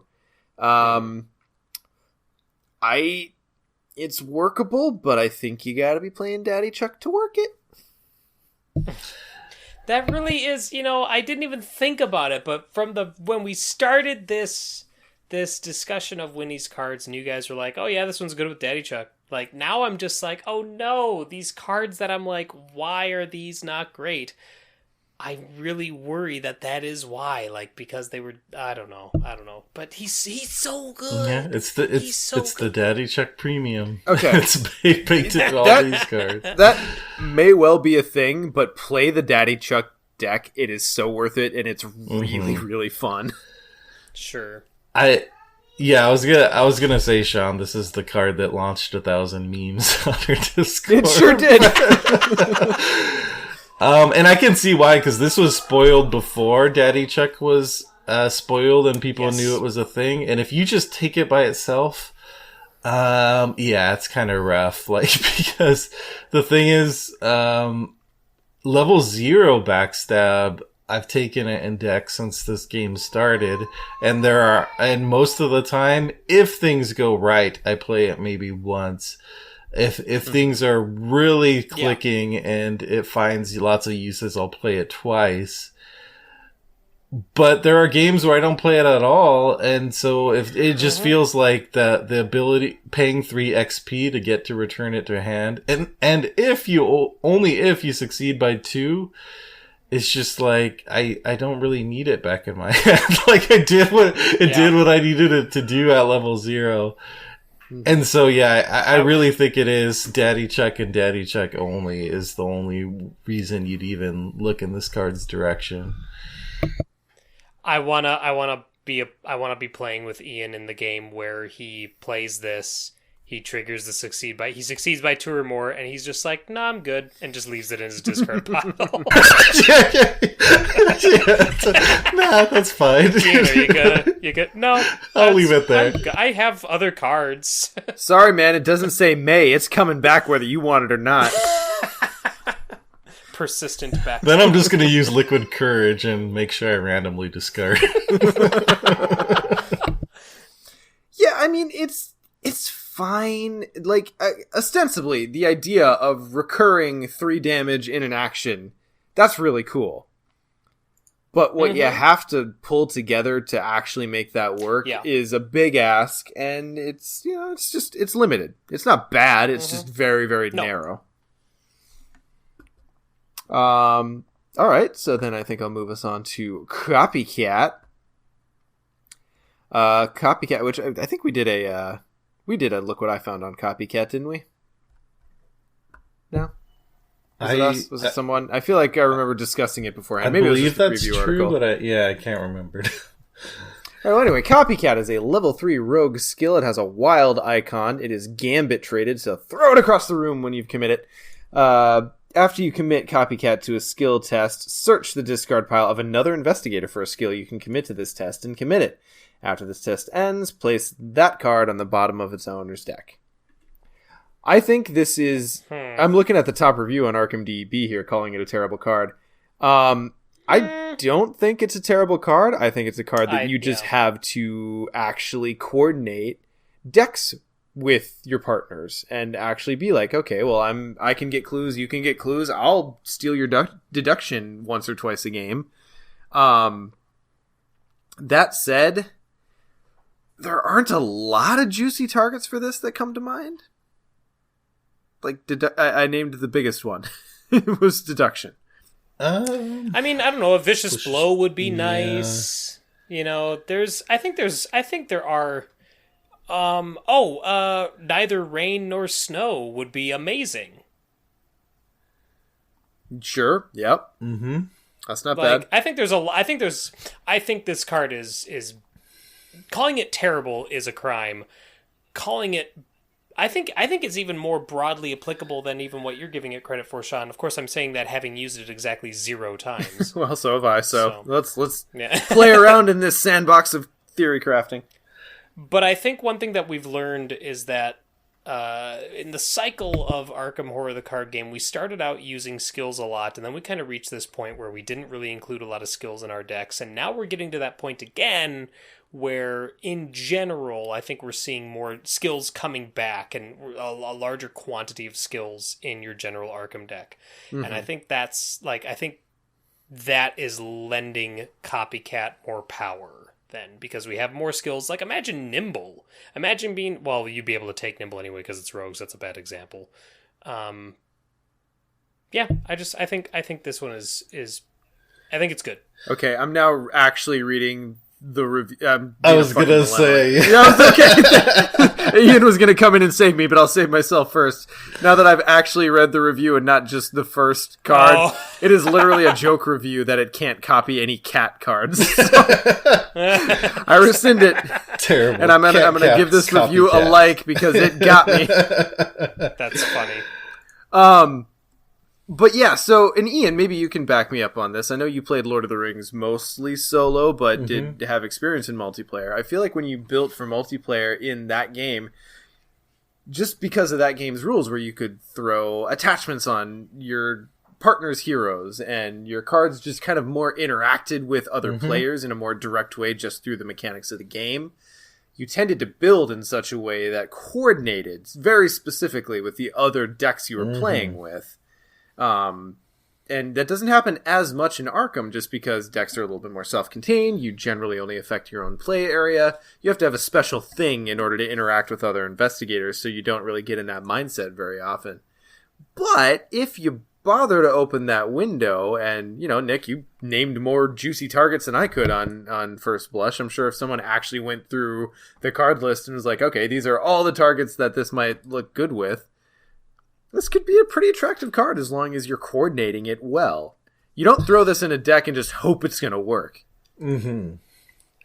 Yeah, that's kind of where I was going to go with it too, is I feel like this card lives in a kind of weird space where, like in Arkham, there's coordination as far as your roles. Like, okay, I'm going to fill this role within the team. But at least in anyone I've ever played with multiplayer, there's not a ton of coordination in terms of how you actually build your deck and cards you include to directly interact with cards that your teammates are including. Maybe here and there, but I haven't found it to be a huge feature of how people approach multiplayer, and maybe it's kind of an untapped area that Copycat is pointing to. Obviously Copycat requires you to do that, because I agree, you don't just throw this in. You're only throwing this in if you know exactly what cards your partners are bringing, and maybe they're intentionally including certain cards for you to copy. So it just requires a really high level of coordination that I don't think always happens in Arkham multiplayer. Yeah, I think it taps into a headspace that Arkham players just don't get put in very often. So I think potentially this looks really weird, but I don't know. Maybe next Iron Man, I'll play Rogue and find a use for this. Oh man, if someone's playing Survivor and they're running the 3 1-cost Survivor skills like Brute Force and that could be fun. Expeditious Retreat, like even just being able to just be like, yeah, I like that. That's awesome. +3 combat and +2 damage. Sure, I'll do that. You know what I mean? You have the two flex investigators be Survivor and Rogue and just like play off each other like that. That could be fun. That could be fun. That would be great. Mm-hmm. See, and we just came up with that off the top of our heads. Well, I'm literally looking at all skill cards that aren't rogue and aren't neutral. So there you go. Mm-hmm. All right, well, area to be tapped. Ian, Beretta time. All right, so the Beretta M1918 is a level 4 rogue asset, 4 cost, 2 combat icons, 1 agility icon. Item, weapon, firearm, and illicit traits. Uses for ammo, action, exhaust Beretta, and spend 1 ammo to fight. You get +4 combat and deal +1 damage for this attack. If you succeed by 2 or more, either ready Beretta, or this attack deals an additional +1 damage. If you succeed by 4 or more, do both, and it takes up both hand slots. So this is another installment in the big 2-handed rogue weapons, which there's not a lot of. It's like the Chicago typewriter in this, essentially. And the Thompson. Right, oh, yeah. We often forget the leveled up Thompson. Yep. This, but...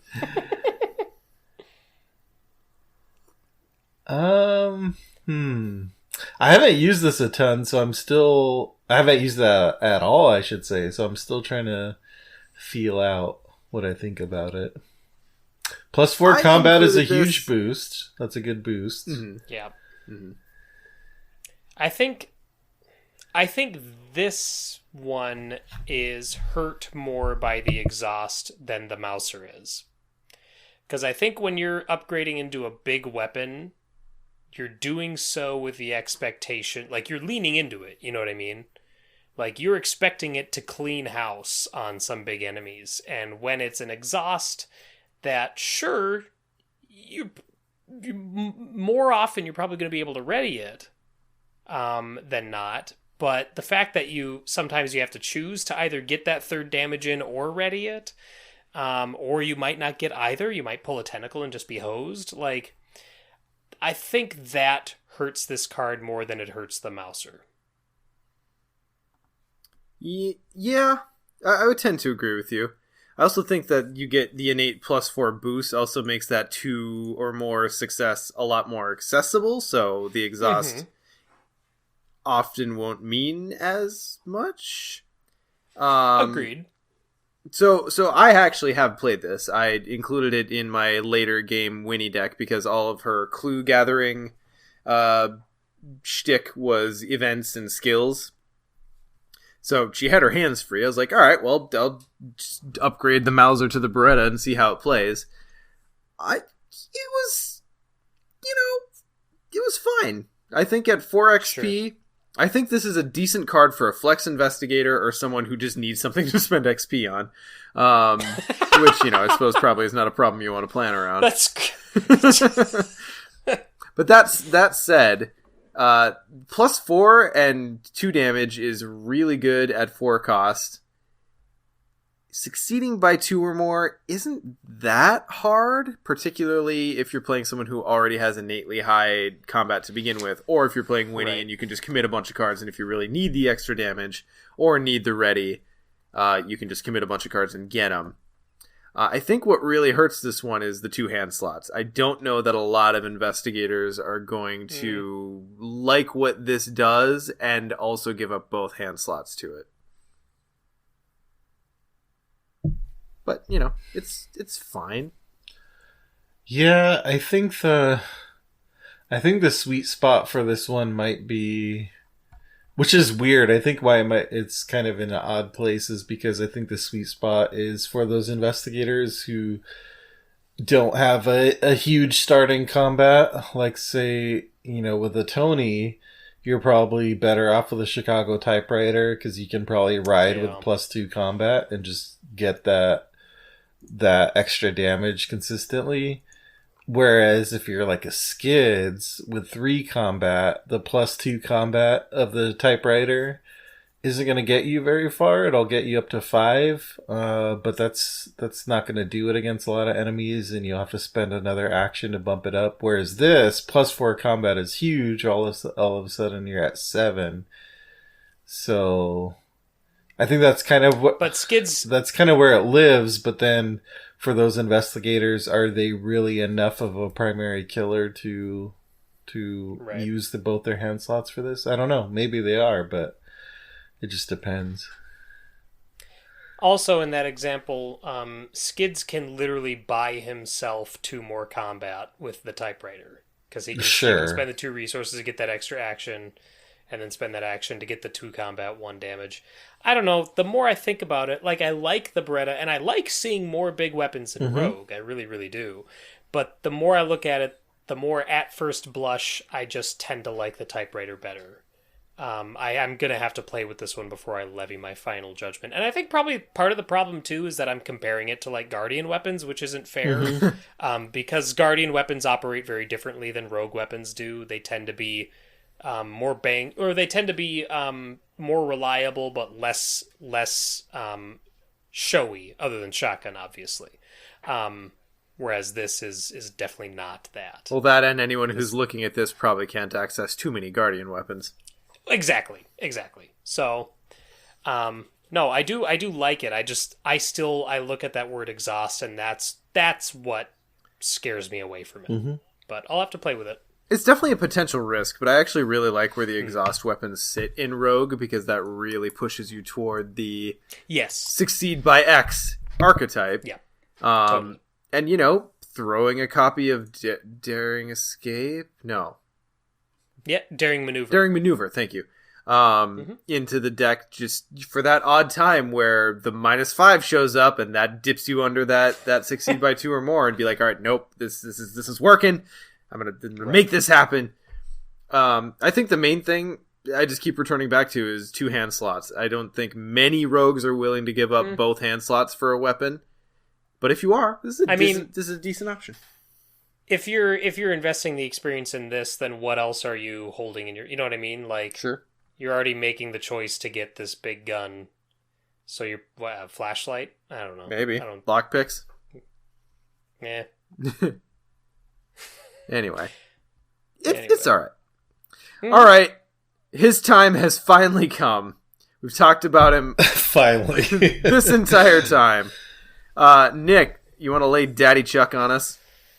Do I ever? So, you guys saying Daddy Chuck was really throwing me for a loop, because in my head I was like, is there another priest? Is there a Father Chuck or Father Charles that I don't know about? No, fucking look at him! He's Daddy Chuck! It took me longer than I care to admit to realize who you were talking about, but Chuck Fergus is the Obanian driver. He is a unique rogue ally who he's 3 resource cost, he's 5 experience. He's an asset, obviously, in case I didn't say that before. He has combat, agility, and wild skill icons, ally and criminal traded. His game text reads, reaction. When you play a tactic or trick event, exhaust Chuck Fergus, choose 2. That event gains fast. Or, that event costs 2 fewer resources to play. Or, you get +2 skill value while performing a skill test during the resolution of that event. He can soak 2 damage into horror and he takes up the ally slot. And he's rocking a bitchin' beard. Yeah. Chuck. Possibly best beard in Arkham. Is he Brother Xavier's criminal brother? I don't know what Xavier's last name is. It's Fergus. No one does. It's a mystery. It must be Fergus. Yeah. Holy fuck, Chuck. This is insane. Like, this is just insane. He's not exceptional. He only costs 3. I mean, the 5 experience is a lot, but it's not that much for what he does. Well, for what he does, no. No, I mean, he's great. Yeah. 5 XP is not a small ask, though. Especially for an ally. Not. Like, that's a ton for an ally. But, you can't argue that it's not justified. Like, I think 5 is where you have to put this guy. Mm-hmm. Totally. Yeah.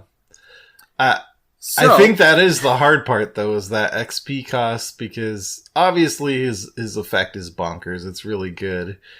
But if you're talking about including some of those XP events where you're returning it to hand, suddenly you're talking about a lot of XP to plunk down. So how quickly are you getting your deck set up? Like, at what point in the campaign are you finally getting your pieces together?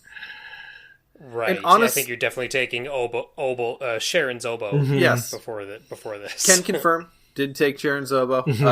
I think Daddy Chuck works just fine, even if you're not looping those events. Mm-hmm. So you take him first. Yes. Even if you're only playing the events once, his ability is well worth it. Just to, like, oh god, the flexibility of it. How many times do you go, oh god, if I only had one more action this turn? Or, oh god, I need to click for a resource first. Or, oh, I don't have anything to commit. And he's the answer to all of those problems. Yes. Well, 2 out of the 3 of them at any given time. But I think he's perfectly worth it, even if you're not looping them. And then once you get the XP to start upgrading them to loop them, it just gets so good. Oh my god, Skids can take Chuck Fergus and Inspiring Presence. Ha! Jenny can take Chuck Fergus and Inspiring Presence. Holy crap. Like, seriously, like, just -2 resources and fast. Like, done. You could drop that 3rd bullet and I would still be happy with this card. Mm-hmm. Like, if it was exhaust Chuck Fergus and the event is fast and costs 2 fewer resources, like, this is insane. This is just, he's absolutely insane. But there are some turns I found. I played this in Winnie. I played it with lots of the tricks and tactics. I found that there were some turns I didn't care so much about that. I really wanted the skill test, and I'd like to keep like 2 or 3 resources, guys, because I had something to do with it next turn. Didn't do the fast. And then there were some turns where it's like, oh, fuck, I don't care about my resources, but I'd love the extra action. Just the flexibility to take 2 out of the 3 of these is just so bonkers good. Mm-hmm. That said, before we get him tabooed, because MJ at least was here. Okay, cool. Okay, we're fine. He is 5 XP, which is not a small ask. Mm-hmm. And you have to build your deck around making him awesome. So I don't think he's broken in any sense of the term, even the flippant sense of the term. But he's a very powerful deck archetype driver. See what I did there? I do. Sub-Zero Joe in Discord chat says, you all thought Inspiring Presence sucked. I've always liked Inspiring Presence. But I also tend to run... I really like just that kind of deck that has those allies that are like, oh, the only downside is it exhausts. And then I'm like, well, now it doesn't. You know, now I can ready it. No, I like Inspiring Presence. And this is... I'm really excited to play A Chuck Fergus deck with Inspiring Presence. Would highly recommend first you try Chuck in Winnie. Although I suppose. Inspiring Presence is it's fine. You gotta have your deck loaded pretty heavily with those events to be able to like consistently want to play 2 of them a turn, though. If they're all fast and cost 2 fewer resources, The 2. I think 6 is good. I'll be excited for your report. Well, I don't know. Don't make it homework, Sean. Don't make it homework. I mean, what can you say that we haven't already said? Decent soak. Not blowing me away with this soak, but being able to take 1/1 is fine. One thing I found that I actually liked that I didn't expect to like, because by the time I got this rolling in my Winnie deck, it just ended up drawing so many cards. I think I cycled my deck 2 to 3 times per scenario easily. Patrice is like, slow down. Yeah, right. He has decent icons for what you want to do. So when you find your second copy, you're not sad about it. And it's not a thing that I would often find myself saying about an ally that I paid 5 XP for. Sure. So yeah. Yeah, this guy is going to enable so many decks to happen, and it is a very specific type of deck in terms of you got to have that critical mass of tactics and tricks. But what I mean by the many decks he can facilitate is because there are some tactics and tricks in Rogue, like sneak attack. All of a sudden it's fast, and maybe zero cost fast sneak attack is big game by itself. But if you go beyond that into, let's say, some of the Guardian cards, and all of a sudden now it's like a fast dynamite for 3. There's just a lot of options once you start exploring like the kind of off-class options for the tactics and tricks. It's pretty sweet. Rogue has more tactics than I thought they did.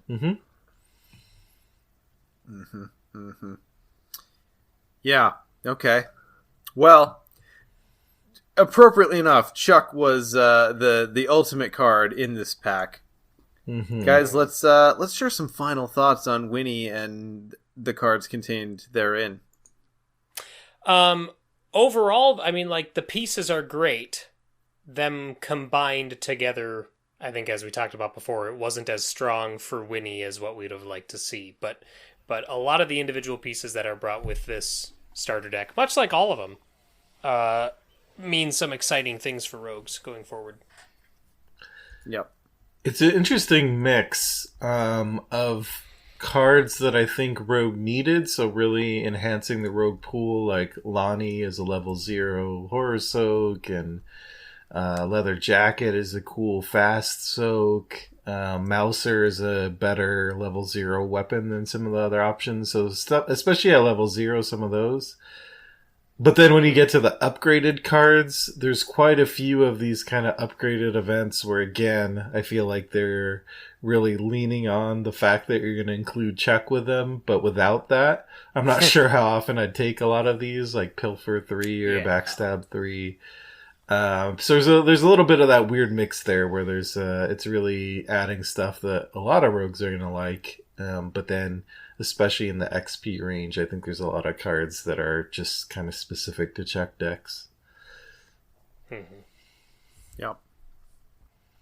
I think the only thing I would wrap up by saying that I haven't already said is Winnie, I think, is probably my favorite rogue that I've played thus far.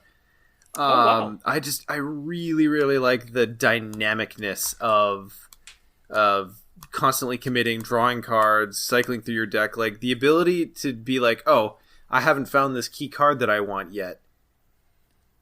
I look at my hand, 5-6 cards, be like, oh, I don't need this anytime soon. Commit it and just kind of keep the engine rolling. I think she's crazy consistent and just a lot of fun. I tend to gravitate toward the investigators that really feel distinct in the way you play them, and I think Winnie hits that mark really hard. Sure. I'm still I need to play her more because I've only played like a limited set of campaigns. so I'm still searching for the time where I fully click with her. As far as a character, she's one of my favorites. Like, I would fully watch like a Winnie and Stella TV show. That would be the best TV show. But yeah, I like the play style. I just want to hit upon and find the Winnie deck that I truly fall in love with. Excellent. Well, guys, we ran really long on this Winnie episode, so let's round it up for a really high and tight tentacle time here. Nick, what's been grabbing you? I'm pretty sure this is the thing I said the last time I was on, but I'm going to remind everybody to check out my Dungeons & Dragons Rime of the Frost Maiden actual play live stream on Twitch. Oh, Nick's talking about D&D. Who's surprised? Yeah, there's another bingo square for you. And we run every session 7 p.m. Central Standard Time every Tuesday. So please swing by Twitch and check that out. And if you can't make the Tuesdays, or if you want maybe like more bite-sized chunks of content from the Rime of the Frost Maiden stream, then I would suggest you go to YouTube and check out my YouTube channel, Nick Corey on YouTube.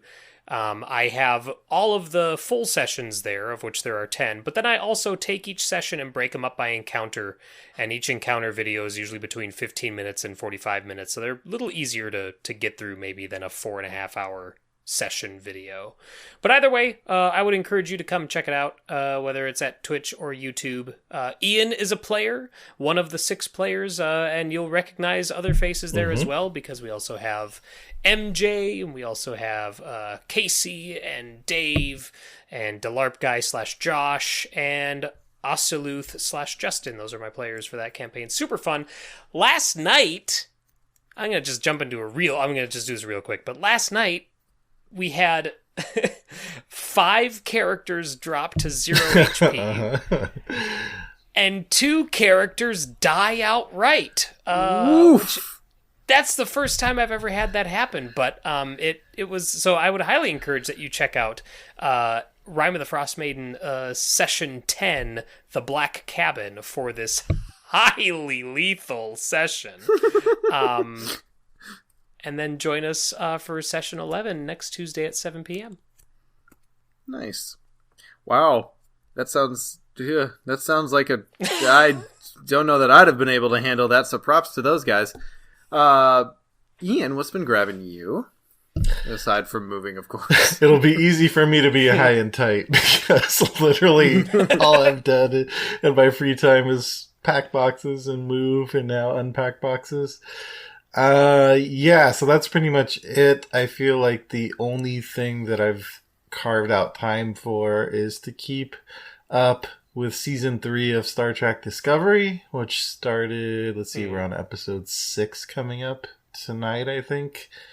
So it's been on since early October. So obviously anyone who listens to this podcast knows I'm a huge Star Trek fan. Star Trek Discovery is a show that has divided fans. Shocker, because everything in every fandom divides fans these days. It's almost like people are looking for fights. Yeah, it's funny how that works. But I will say, if you are someone who likes Star Trek or wanted to give it a chance and the first couple seasons didn't quite click with you, I'm finding season 3 to really be kind of an I enjoyed the first couple of seasons, but I think it's really hitting its stride with this season, and it's kind of a common thing in a lot of the Star Trek series, even the beloved Next Generation, that the first couple of seasons are kind of very, very shaky. And season 1 of TNG. Yeah. And oftentimes Star Trek shows really kind of start finding their footing around season 3. So I feel like this is it's a little early in the season to say that, but maybe that's the case here. So if you fell off, I encourage you to jump back in, because I'm really digging this season. Fantastic. Have I talked about Squadrons on the podcast before? Probably. I think so. either way, it's unfortunately been I'm playing it exclusively in VR, so it's a very intense experience. So it's been like this thing where I'm like super in love with it, but can only play it for like an hour before my brain is about to fall out of my ears. So it's been kind of an interesting stop and start experience with the thing that I would normally be really obsessive about, which is new for me, but have been really enjoying it. Finally got able to kind of get back into it after Iron Man, and like the kickoff and like Q4 is insane in my industry, so I've been really brain burned with work. And this supposed, $40 game that they didn't have any DLC planned for already has now a big update plan where they're adding 2 new ships, and there were only 4 for each side to begin with, so that's actually a really big addition to the roster. Really digging it still. I don't think it's a perfect game. I think there are some balancing things that I personally would like to see maybe be a little bit different. But at the same time, I don't know, man. Like, I spent a long time playing flight sims and Star Wars games and, X-Wing versus TIE Fighter and all the Rogue Squadron games and dreamed of a day where I could actually sit in an X-Wing's cockpit and see what that would actually feel like. And damned if this game doesn't get me as close to it as I think I might get. It's so fun. So if you haven't checked it out already, check out Squadrons. Even if you're not playing VR, it's still just a great dogfighter / flight sim. Highly recommend. And looking forward to actually getting into the meat of it now that I'm basically through the story mode. AKA fascist simulator when you're playing the Empire side. I gotta get my VR set up again, but I'm so excited that the B-Wing is coming. Yeah. That's what I said when I heard it was the B-Wing. I was like, I'm gonna have to start playing that game again. So anyway, I think that's gonna wrap us up. We are really long on this episode. That's what we get for kicking Scott off. Thanks everyone for joining us for episode 94 of Mythos Busters, and we will catch you next time. Bye. 94. 94. Hello there. Damn it, Sean, we're all talking at the same time. For both of my Obi-Wan bits.